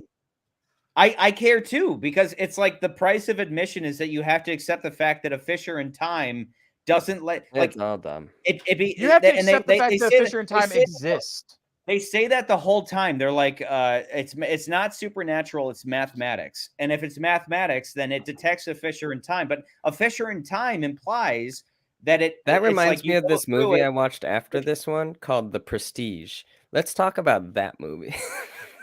Yeah, someday we will do. Wait, how does this have anything to do with Prestige? But because it's mathematical, fellas. When it comes down to it, though, it's like you have to accept this stupid, like pseudoscientific fact that a fissure in time exists, and so it detects a fissure in time. But like you set the dial for when you want to go to. And then you go through a fissure. So it's like, oh, you want to go through this fissure in time. This one will take you back to 1955 and you can fuck Marilyn Monroe. Or like, you can go back to 1865. That's what Joe Hahn is saying. Fuck Abraham Lincoln's wife. Hahn is saying, but I feel like Charlie, all I'm saying is I feel like, yes, the movie itself wants to narrow it down to this one specific time point because time travel's wonky and we already established that like it already happened. Like that time travel. Holy shit, something fell. That time travel moment already happened, right? Like they were trying to establish that. I think what Joe Hahn's saying is that yes, there were other fissures in time that you could have taken, but this movie only wants you to focus on this one. And so like even in your card analogy that they show in the movie, it is very possible that there were other cards. You never picked those cards. You ended up with that one that you ended up with, which is fine. Yeah. I'm just, but that's the thing. I don't think that's the dial. To me, that's not the dial, and no matter what, the dial's like, go through this one. You're like, no, I want to go through this one. No, go through this one. And that's the point. That's the message of the movie is that's why it's called the Dial of Destiny, because your destiny is to go to one specific place in time to save one group of people from another group of people. And so that's your where density. It's kind of crazy. It's kind of dumb. That's why I say it's the price of admission is you have to accept the fact, I just think we can all agree though. We can all agree. I think this movie definitely feels very half-baked and too many cooks in the kitchen. Like that's how I felt leaving the movie. And again, I can't stress enough the chase sequences, the number, how long they make them. We didn't even talk about like so she has, when they go to Tangiers and they're leaving the auction thing and they're trying to, they basically kind of do something similar that they did in James Bond, where they get in the little scooter and they're driving around, right? I think it was Octopussy, right? Where they do the one with the little moped things, right? And they do that sequence. Well, like, to add more conflict to the already, like, oh, we got to go after that guy. Let's have somebody chasing them. But like, that whole plot line just never just ends there, which is fine, I guess. But it's also, I felt like it was just a little too much. And then the movie just kind of like stretches out longer and longer. And I'm like, I don't need this chase scene to be as long as it is. It's just kind of obnoxious that we have this other player that is only there just to add conflict, but isn't actually a part of the main storyline. Yeah. I was annoyed by that. I felt like that was another plot thread that had been chopped off or changed or something that they had to get rid of. And I just felt like I just didn't like it. I was like, we already had another chase sequence. Like, do we have to have this movie has to be chase sequence after chase sequence after chase sequence? And I do wonder if that's because they knew Harrison Ford wasn't going to be able to do a lot. And they were like, well, what can we do? Oh, we can put him in a car. We can put a stunt guy in a car and drive the car. We can do that. He doesn't do a whole lot. Do that. He doesn't do that much. I think you mentioned earlier on, he's just being dragged along by the lady. Kind of. And he's I do like that he does use his wit at times. I do like that they give him moments where he can use his wit, because like there was a moment in this movie where I was like, God damn it. Because Charlie and I have always wanted to do a Zelda movie, which they're going to make one probably in 2 years, the next year, whatever. But I've always said that a Zelda movie should take from Indiana Jones, because I know people are like, oh, it's Lord of the Rings, it's Game of Thrones. I'm like, it's Indiana Jones, because Zelda has always been about going into dungeons and solving puzzles and finding MacGuffins, finding ancient sacred relics. Shit.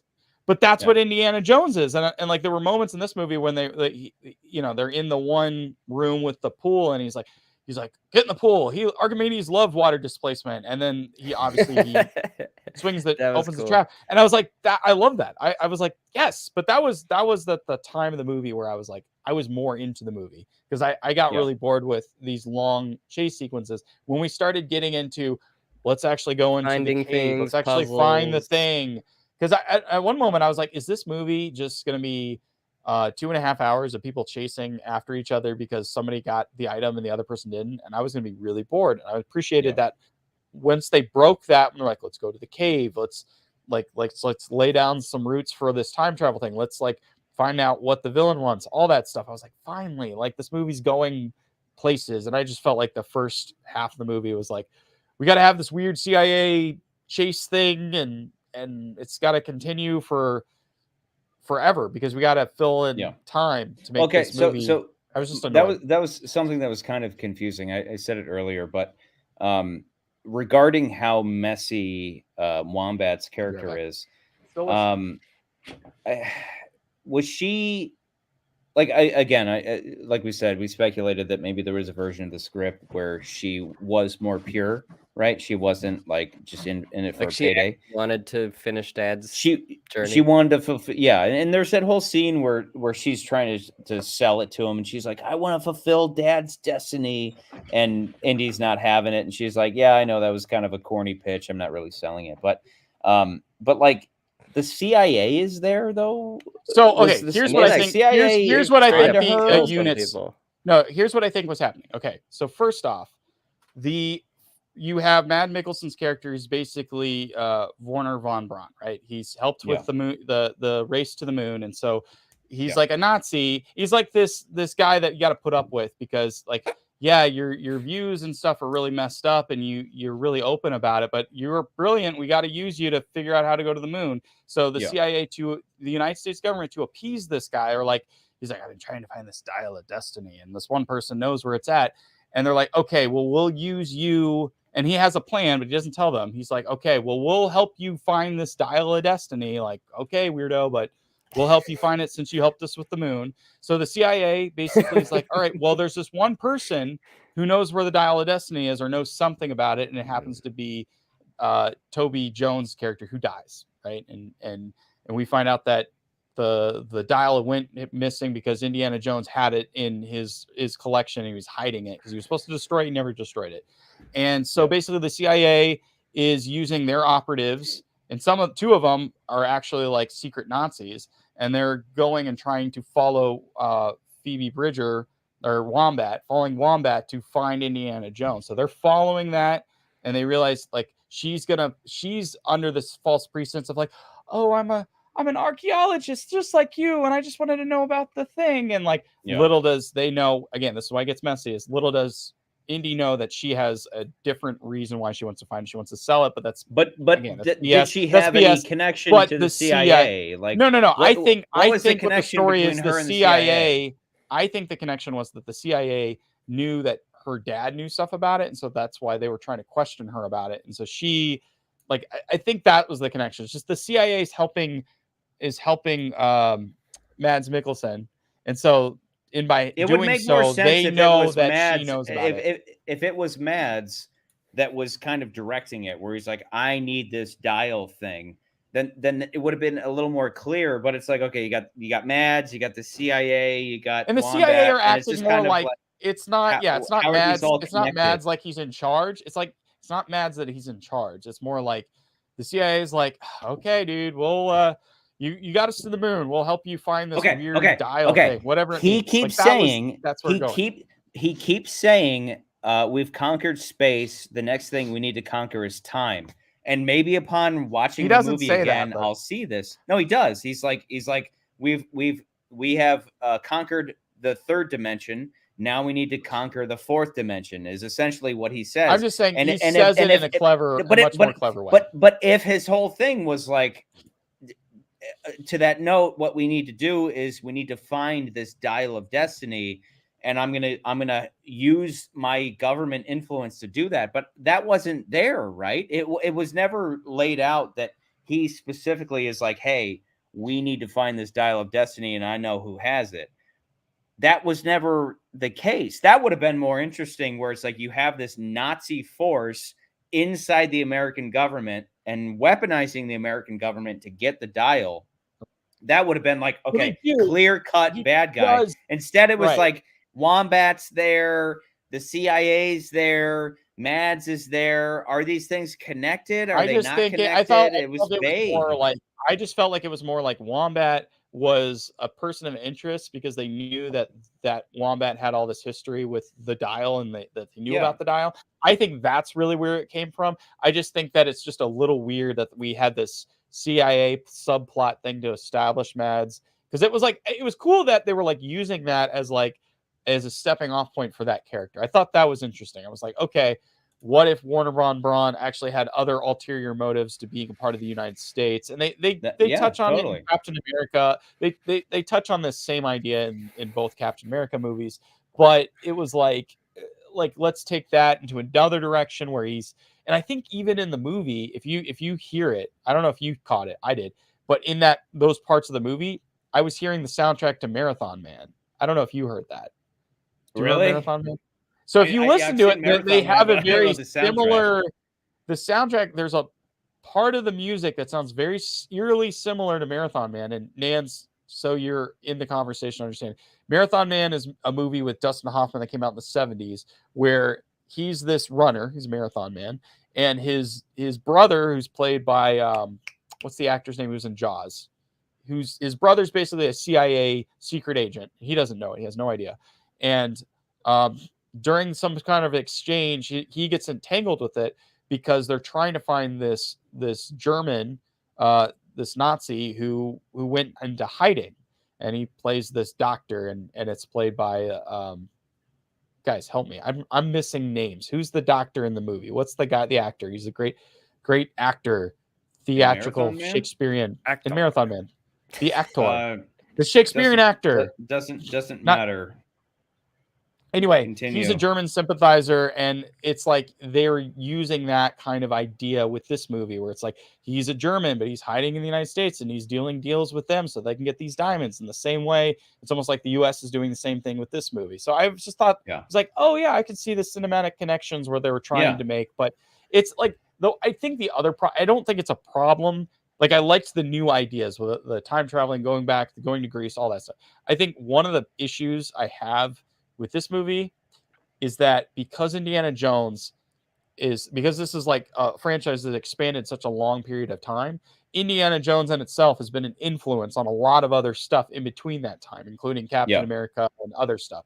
And so by the time we get to this movie, it's like, I'm like, okay, I saw this in another movie that also was inspired by the thing that this is a sequel to.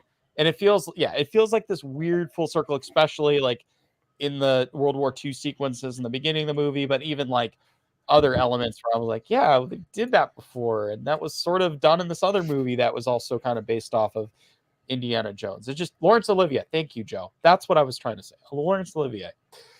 Anyway, that's you want to rank this thing? Because I feel like we're going to go on. I think we should talk about Short Round for an hour. No, just kidding. Let's rank it. Dr. Jones! Dr. Jones! Screw Unibrow. I'm upset they didn't bring the actual Short Round into the movie. Like, I'm surprised they didn't. That was a missed opportunity. He's back. They could have put him in the movie as just to have him in a little bit part, or even at the end or something. That would have been fun. Can you imagine if he would have been Antonio Banderas' character? Yes. Yes. Cool. Can you imagine then him getting shot in the heart, and you're like, "Oh my God, Short Round just got killed." Like, that would have been insane. That would have been that would have been some balls on this movie. Yeah, totally. But and that's what I mean. Like, overall, like, everybody wants to come at us like, no, you should hate this movie. I do not hate this movie in the same way. I don't hate it. I don't think it's a great movie. Crystal Skull. I would probably inevitably end up putting this at the bottom of the Indiana Jones movies, but I wouldn't. Don't hate it. You would put Crystal Skull below it? I put Crystal Skull below this movie. I think this movie gets, like, aside from all the messy shit that I talked about and the chase scenes and stuff like that, I felt like this movie did a better job of just bringing that classicness of what we consider Indiana Jones, and like without adding a bunch of weird elements that just feel really out of place. On the flip side of that, I think Crystal Skull is a better representation of what this movie is trying to be, because it was like a little more clear story, even though I think the things they do in the movie are silly and just way over the top. But it's like the idea of like, let's bring Indiana Jones back and let's kind of have a reunion movie. And it's like, that's what the last one felt like. And this one does a little bit better job in some areas. And I think Kingdom Skull did a better job in other areas.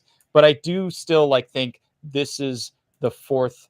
Like, if I was ranking it, I'd put Kingdom Skull at the end of it. And I'd put this movie. And then I would be debating on which of the three middle ones, which is an endless debate, a near impossible debate. But it's like, it's clear cut that the fourth and fifth films are the bottom, by default. But that's what I mean. It even though they're at the bottom, just like James Bond, it doesn't mean that I didn't hate them. You don't hate. I didn't hate this movie. I felt very at the bottom. Yeah, I felt mixed about this movie. I didn't have you talk about like leaving the theater and having like a strong opinion about a movie, and my opinion was like, I didn't think it was the worst movie. But I definitely felt like this isn't. I didn't feel like this was great. I definitely felt like this movie had a lot of problems. I can only go back to my analogy of Grandma, where it's just like Grandma has a moment of clarity, and she's like, da da da da da da da, and you're like, yeah, Grandma, you're back. And then she's like, who are you again? Like, oh fuck, she's gone. It's but end of the day, you don't hate her. You just understand that this is kind of the inevitability of making a movie this late in the game. And again, people want to say, well, it should never have been made in the first place. Yeah, but that argument is irrelevant after it's been made. Now that it's made, now we talk about it. So. Let's put that list up. Can we put that list up? I'll put the list up. I have a janky list. Here. That's okay. I have a janky list. Well, the numbers update. Okay. Because I didn't see Asteroid City. I really thought the way you guys were talking about it, you were going to put it lower on the list than you did, and I was surprised that it ended up at a 10. Ryan, I talked to our mutual friend Eric P. over the weekend, and he agreed with Charlie and I's assessment of we wish all that black and white crap was out of Asteroid City, and it was. I haven't seen it yet, so I don't have a clear opinion. Yeah. My opinion is I'm a fanboy and I like Wes Anderson movies, but I don't know. You're a hipster. I'm a hipster, and I have 8mm cameras. Yeah, and you like OHMSS. Like, what other? Okay. My highest was to put it at number 9. Yeah, I know that's high. I understand that's high. That is high. Yeah, I don't feel. But that's the highest that it could go. But I don't. Now okay. I can see that. For putting it below. My very quick assessment was somewhere around Dungeons, is where I started like kind of slowing down. Okay. I'm on the you know me. I've never I think Scream 6 is always a barrier for me. I'm like, ugh. What about Megan and Missing? That's where I'm at. I'm like, it's Megan Missing territory, but I will say that, like, Charlie, I know your argument with those movies is like the third act's not as strong, and I feel like thematically with Megan, it's very strong. Like, it makes a lot of sense. They set everything up. It is still that movie had a theme, and it, like, they stuck to it, and I could understand it. Missing also was very well much on the edge of your seat, and I enjoyed it. That's where, and then I'm like, The Machine is a fun, raunchy comedy thing. It's not perfect, but like, I'm in that range because I don't think it's I think Dungeons and Dragons does a better job of sticking to what the fuck the story is going to be about. True. And not being like, we have 5 writers, we have 5 different ideas, like, let's go with this one. No, it's this one now. So like, that was troubling for me. And I also feel like this movie definitely drags. Like, it's just like, the movie in itself just drags at times where I'm like, it should have been cut down shorter. It should have gotten rid of sequences. Some things just don't look good. Like, you can say all you want about, like, everyone can talk about the beginning of the movie, like, oh, it didn't look good. I just felt like that sequence dragged, and it felt like we're using this as a crutch, as an excuse to use some cool technology and filmmaking to better us. But like, it's like, okay, that's great, and I know this is the last of this movie, but it just really kind of takes you out of the beginning of the movie, and you should be engaged in the beginning of the movie. You should be like, oh my gosh, like, what's going to happen next? But when you have these little moments where that happens, you're like, I don't know. And then also, again, the time travel stuff, we all talked about that. So like, I'm like under Megan and Missing, but I definitely am above Scream 6. Like, I think it's above The Machine. That's where I'm at. I just think it's like in that range. I don't think it's as high as I can see that. Those other ones. Could you see it possibly splitting up Megan and Missing? I could. And you mentioned that because I was thinking about it. I'm looking at it, I'm like the biggest difference between Megan has this really strong theme, and it has a really strong story. Missing doesn't necessarily have Missing does too. Missing has a strong theme, but not like Megan. Like, they are so, I don't know what they're so coupled. Can't change. But like, Nans makes a good point. It's like, Nans makes a good point. It's like, I don't know if we could break them up, because now I'm thinking literally about it, called the Dial of Destiny. The reason it's called the Dial of Destiny is because it only takes you to one place in time. Very well, but I never felt like it was Indiana. It was Indiana Jones's destiny to find the dial so he could go back and save the Archimedes people. Can you say that and put these on? I wish. Hold them over my face.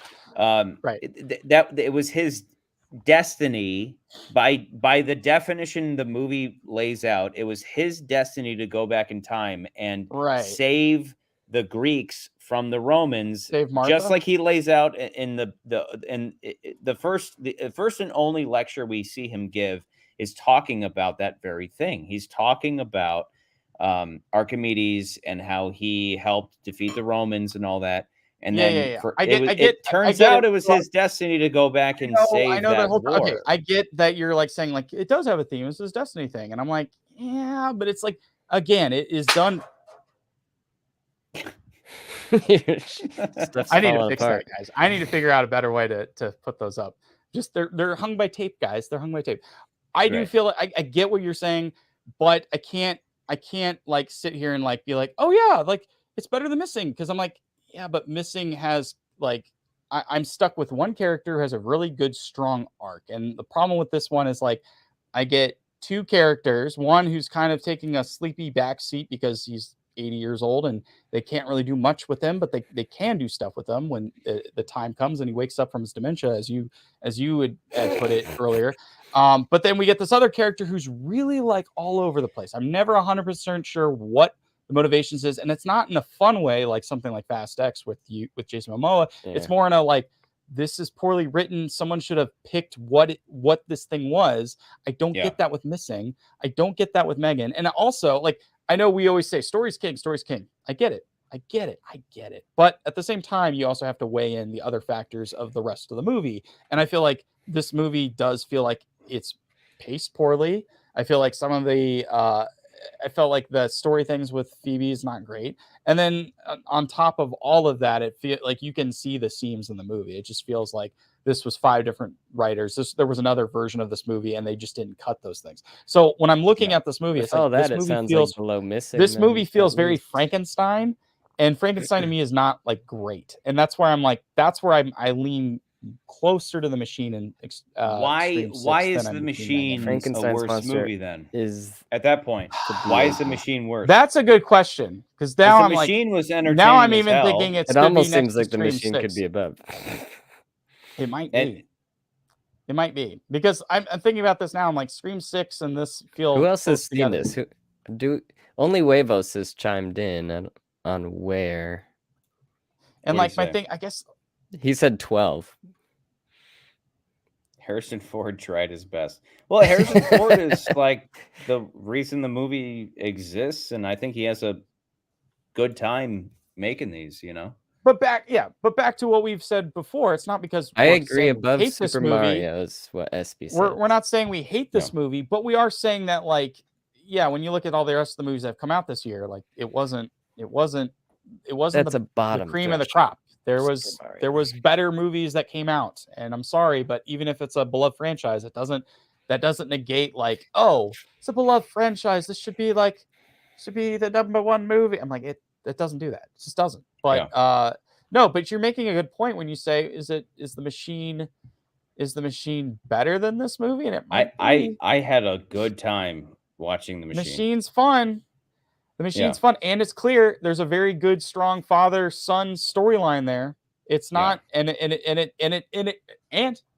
Charlie, it's a father-son storyline between him and Bert, and Mark Hamill and Bert, and also the daughter and her dad, right? So like we see they stick to the theme. They're like, it's a story about parents and the offspring of whatever. Like it's that storyline, and they stick to it. They stick to it with all the characters. Yeah, it's a ridiculous comedy, and there's a lot of weird shit that happens, but like they stick to that. And I do feel like this movie doesn't stick to a very specific thing. It's like, we're dealing with the dial. We're dealing with this other character we don't know what to do with. So she's just there. And we've got, there's just a lot. Indiana Jones feels like a piece of crap. Wombat was a mess. Something I want to point out real quick, though. I want to point out that there was me. I'm always the guy who's like, I'm ready to pounce, right? When if you're going to have a franchise where it's like, there's a woman taking over, because right now women are popular. They're a trend. So it's like, and so I was ready to pounce. And you do that. There was that scene where they're on the boat with Antonio Banderas, and the Nazis are there, and they basically say, they're like, hey, Indiana Jones, you're really smart with archaeology and all this history stuff. Decipher this thing for us. And he says, fuck you, go ahead and kill me. And instead she says, I'll do it because you're going to pay me. And her whole thing is like, cash is king, right? So she starts to decipher it. And the way she goes about it is the polar opposite of how Indiana Jones used to do it. Indiana Jones, in every movie, when he's solving some kind of historical mystery, right, his whole approach, the whole delivery from Harrison Ford is not like, I'm smart, you're all dumb, I know everything and you're dumb. His whole approach is that he's full of wonder because he loves history so much, and he's putting 2 and 2 together, and he's passionate about it to where his delivery is like, oh yeah, when Hammurabi in 1200 BC he did this, and he's putting it together. The way she does it, she's like, Hammurabi was I know more than you, and I'm smart, and her whole approach is very smug, very obnoxious. And at first I was like, fuck you, you suck, you think you're the new Indiana Jones, you're a piece of shit. But by the end of the scene, it was all a ruse. She was playing smug, she was playing that role. And what she was doing the whole time, what she was doing the whole time, was in his basement. She was like flashing, like she had dynamite in her pocket, and she was showing it to Indy, like, "Hey, I'm playing this up so we can escape." No. So you're right. Like, so part of me at times I was like, "Fuck this character," because she thinks she's Indiana Jones, but Indiana Jones had class, and she didn't have any class. She had smugness. And she was obnoxious, where she was a show off, but then it would be for a purpose. So her character had those moments where I was like, yeah, but then it would be for a purpose. But overall, it was messy. Her character was a goddamn mess, unfortunately. It had potential if it would have picked a lane. If it would have been I like that scene. I like that scene too, because I think wasn't in Crusade they had something similar happen where like. There's a similar scene, I feel like, in Crusade where Indy leads the Nazis onto something, and it's like, oh, it's actually over here, and then they're like, yeah, that's not right. Job doesn't start with there was something similar. I felt like there was another scene in one of the other movies that was very similar to that. So I appreciated that moment, but I agree. I think like her character is like in Crusade, her character has some moments where I'm like, oh, this is good, but then it like doesn't, as far as the theme story type things where your character's supposed to have arcs and like you're supposed to understand how those beats happen. It felt like they had chosen one, but then they changed it, and then they couldn't change it back because that leaned on something else, and they chose poorly. I think maybe it's below the Machine, but just above Scream 6, because at least, Charlie, back at Scream 6, you were like, this movie doesn't know its essence. Sorry, Scream 6 doesn't understand its essence. And of course, they didn't kill people like they should have killed the people because it's a horror movie. This movie at least understands it's an Indiana Jones movie. I just don't think it's a very well put together Indiana Jones movie. I think it has the elements there. There's things that are there. It's there.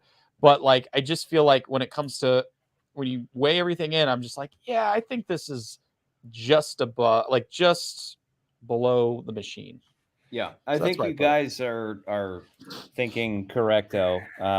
That whole argument is that, when you're going to have a franchise series, there is an essence, and I do think that the essence of Indiana Jones was hit upon in this movie, and I think that's why I don't hate it, because you had your sequences of putting together ancient clues to solve these like kind of Zelda style puzzles, right? Where it's like you're in a tomb and it's like, oh, water displacement or whatever. Like that stuff was all there. I honestly thoroughly appreciated the third act pulling this twist, if you want to call it a twist, where it's like suddenly we're back at the Battle of Syracuse. Like that stuff was that was where I was like, I thought that was a good, I was turned on by that, where I was like, oh, cool. Like they did something interesting, Right. If the one thing I thought of at that moment though was like as the movie was going on, I was taking this moment of realizing like, okay, the first three movies are really set very heavily in ancient religion, right? The first one's Judaism, the second one's Hinduism, the third one is Christianity. So you would imagine they would do more religions, but they don't. The next movies, they're shifting gears because it's the 50s and the 60s. And I think it's fun that we have these three movies that are kind of all very closely timeline. They're very close together, similar themes, similar stuff. And then we get Indiana Jones 4, which is Aliens. But like, how do you top Aliens, or how do you do something similar to it? Because it's separate. It's not the same thing. We can't really go back to the other stuff. So like, let's do time travel. And I thought that was kind of cool. Like I thought, let's do space, let's do aliens. And somebody said interdimensional. dimensional beings do aliens, but then do time travel is better than aliens, I think. The time travel works well because of the history element of what archaeology is. It's like it's undiscovered history. I remember back when Indy 4 came out, and I remember people saying to me, it's just ridiculous. How are you going to have aliens and archaeology? And I said, do you understand that aliens and archaeology have been linked for a long ass time? And at the time, people were like, oh, I guess that's right. And I say, do you think that aliens are any more ridiculous than Jewish ghosts coming out of a box to kill a bunch of Nazis? They go, oh, I guess you're right. It's always been supernatural.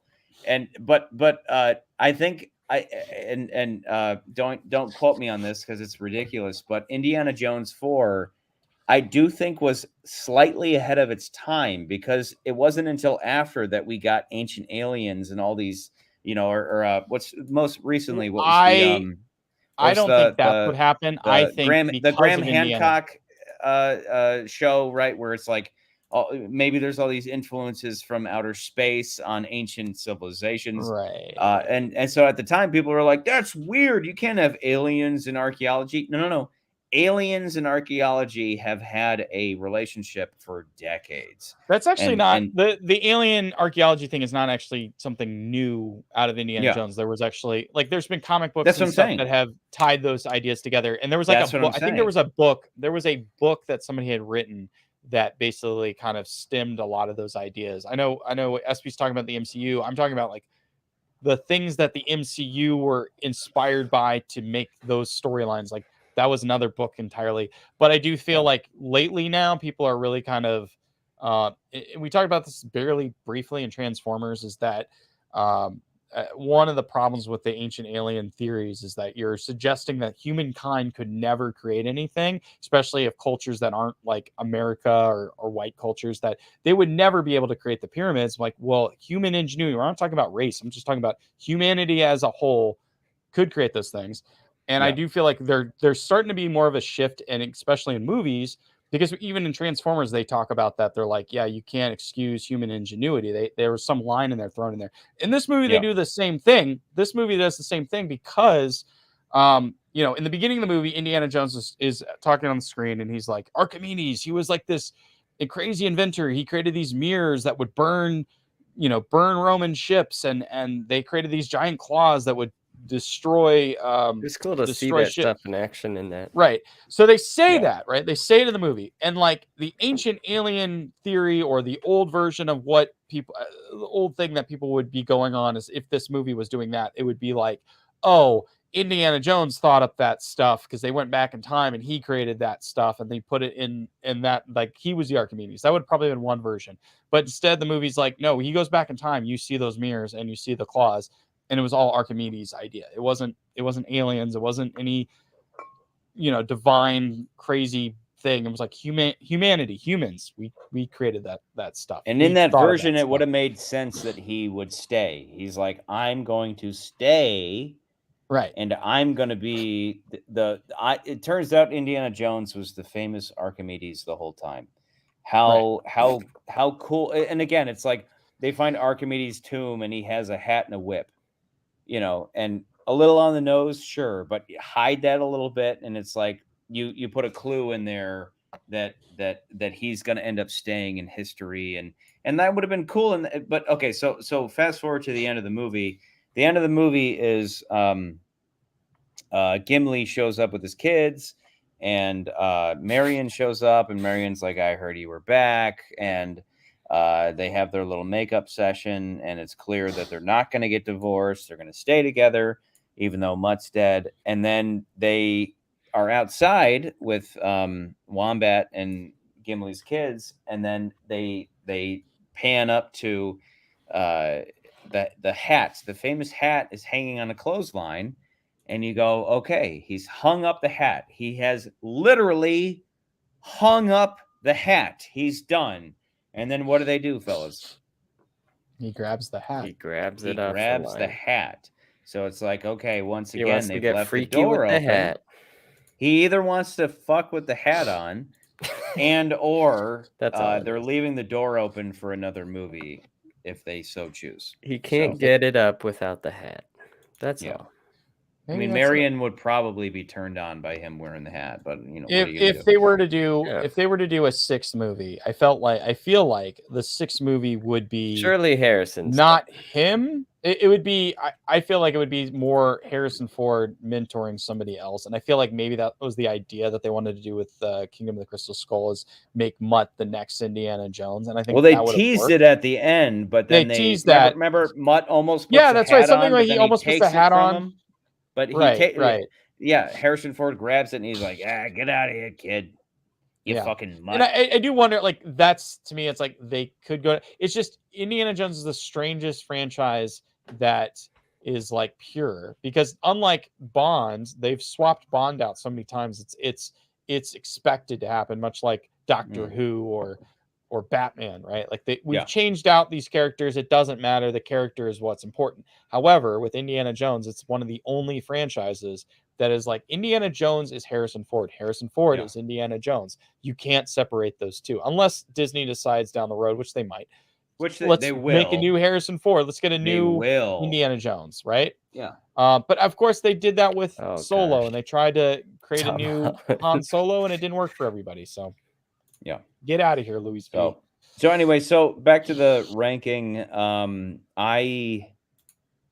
The messiness is the main killer. I think that the Indiana Jones character is there, but we didn't even talk about Teddy, right? Teddy is Short Round, right? Where he's he's the kid. He was like he was like a barely short understand. round, You can barely understand what he's saying the whole time.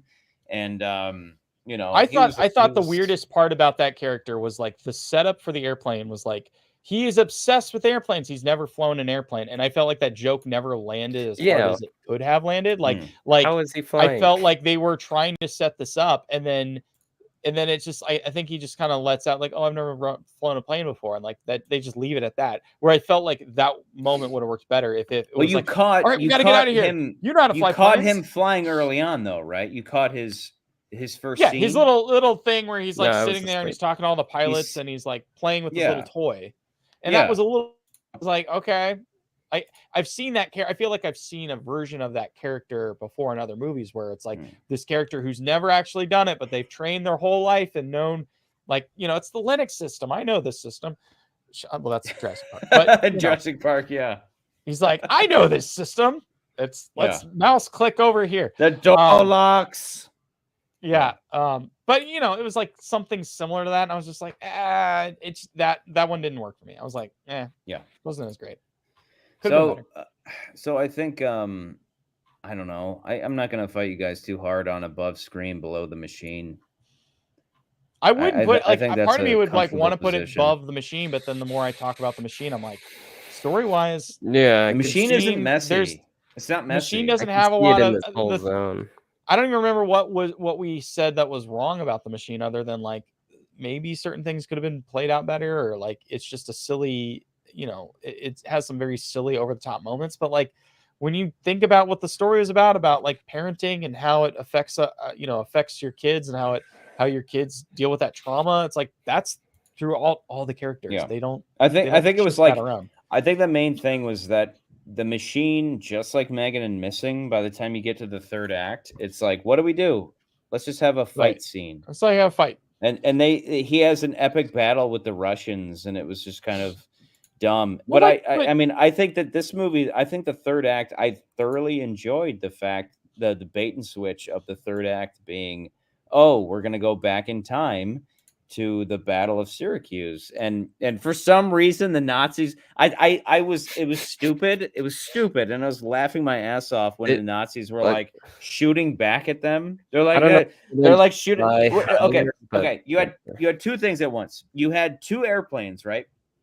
One flown by the Nazis, one flown by Teddy, and the Nazi plane for some reason was like really close to the battle, to the point where they could hit them with spears. And then Teddy had the wherewithal to stay the fuck away. Teddy was like, it made no sense. He never got shot at all. Whereas the Nazis were like, let's fly really close to this battle and shoot them with pistols. Why? Why are you doing that? Why are you doing that? Stay away from the battle. Exactly. It was kind of dumb. But and then Teddy's like, I landed the plane okay. You know. So and they just put a person in the plane as a joke, but I felt like that joke was not that funny. I was like, this isn't it really felt like some studio note was like, there needs to be someone else in that plane because we can't have kids trying to fly planes by themselves or something. Again, that felt like a vestigial thing from a version of the script where halfway through they end up in Greece and that guy ends up being an important character or something. But instead it's no. The third act of the movie, we got the first 2/3 have to be a bunch of stupid chase scenes. And then the final third is going to be the interesting stuff where they show up in Greece and that guy's there and that guy's I mean, because it's the Dial of Destiny, right? And it was that guy's destiny to be there to help with this or that or the other. But that guy ended up not having anything to do with the plot. Right. It would have been fun if he was Jock from the first movie. Jock was the airplane pilot that he's like, start the plane and we didn't talk about this. Two things I did like, because we were talking about the nostalgia of this thing. I did like the eels and how they were like trying to make the eels thing, like the underwater sequence and that. I actually really liked that part. I liked how they were like they tie the thing like eels. They're like snakes, and he's like, no, they're not. And like, I loved that. That was great because it was like the callback to the I hate snakes, and I love that. I also liked the creepy crawlies, all of the bugs, because I was like, oh, this is Temple of Doom. Like this is totally pulled from like Temple of Doom stuff. I liked that. I will say, after watching this movie and then also watching The Flash, I'm just done with bringing back people to do new movies that have no business doing new movies. I'm just like, I'm done with that. I get it's a nostalgia kick. I'm tired of it. I'd rather just see new stories, even if it's a franchise. I want to see new characters. I want to see something new. I'm just tired of let's bring back the old folks and even in like Scream 6, which is another example of that, right? Like we brought back Courtney Cox, but let's not kill Courtney Cox and like that kind of crap. I'm done with it. Like, new stories, new stuff. Come on. That's what I want. Yeah, that's what we all want. We've all wanted for decades, but that's why I'm making my own movie. Unfortunately, the powers that be are like, no. The box office return lies with bringing back stupid shit. Well, it's also because Scott decided to go see this movie, didn't go see this movie. I don't know. I don't know, Scott. What's up, Scotty? Scotty boy. Fuck. Anyway, anybody want to fight against putting it above the machine? I'm okay with that. I don't really care. I don't care. I barely watched this. No. Sorry, below the machine. Below the machine. Oh, putting it number below. 17. Above screen. Oh yeah, we were putting below the machine. I could see it anywhere in that range, really. Because I think like it's very again, well. I think Megan and missing above it makes sense. My whole like argument of if you're going to be a sequel to a franchise, follow the essence. I do think that this movie follows the essence. I agree right? with that. Like the essence of Indiana Jones is here. The execution is messy. That kind of automatically puts it above Scream. Again, I said the highest that it could go would be number 9 above Fast X, but just in terms of raw entertainment, all the movies between Machine and Fast are they're more let's say complete, right? This movie is messy as fuck. Unfortunately, it's messy as fuck. So it does feel right. It just off the bat feels correct to put it below the very entertaining and very funny Machine and above Scream, which is a fucking weak Scream movie. Right. So I don't want to contest it at all. I think that's good to go. Very fair assessment. So I'm gonna type it in, but none of you are gonna see it because we are rolling on the mobile. The mobile mobile chucklegrams. Yeah, Indiana Jones and the Dial of Destiny. Just typed it into number 17. And since we haven't done it in a while, I'll just read it. Beau Is Afraid at number 1. Infinity Pool, Guardians of the Galaxy Volume 3, John Wick 4, Tetris, Air, Creed 3, The Flash, Fast X, Asteroid City, Spider-Man Across the Spider-Verse, Shazam, Fury of the Gods, Dungeons and Dragons, Honor Among Thieves, Megan Missing the Machine, Indiana Jones and the Dial of Destiny, Scream 6, the Super Mario Bros. Movie, Ant-Man and the Wasp, Quantumania, Renfield, Evil Dead Rise, The Popes, Exorcist, Magic Mike's Last Dance, Transformers, Rise of the Beast, Knock at the Cabin, Plane, Cocaine Bear, Knights of the Zodiac. And this Sunday, I was gonna do what was that? Whatever. What was the movie that we were talking about? Insidious. No, before Insidious, there was another movie I wanted to go see, and then I was like, okay, we're not seeing that. Past Lives. Past Lives, because apparently it's just that one looks like an actual movie. Like I want to see a boring ass drama. Problem is, it's hard to find. Like those movies, they don't put them out as much. So we're gonna go see Insidious 4, which you thought was Insidious 3, which I think is hilarious. I thought we determined it was 5, but whatever. I think it's 4. Like I was like, wait, there's 4 now. Red it's hard to keep up. I've never seen the first one, so I have to go back and rewatch them. Huevos Rants mentions No Hard Feelings. If I wasn't making this movie, I feel like we could have snuck that one in as well. I would have enjoyed seeing that one. So I don't even know what this is. Sound of it's a movie. At some point. Well, I mean, we could. We should do a. We can always catch fire up. Week. We should do a week where we do every week, but or every night of a week. We right. Do it. As of right now, it's the schedule is thus far. This for the month of July is we're gonna see this week. We're gonna see Insidious 4. Next week, the following week will be Mission Impossible 7. Is that right? 7 now. 20. Mission Impossible 7, Dead Reckoning Part 1. Then we will see Barbie and Oppenheimer. I don't know which day is going to be what, but we're going to see both of them because apparently they're the only 2 movies people seem to really care about, and it'll be interesting. I'm looking forward to both of them. Your schedule sucks. Well, Scott, you suck because you can't not drink.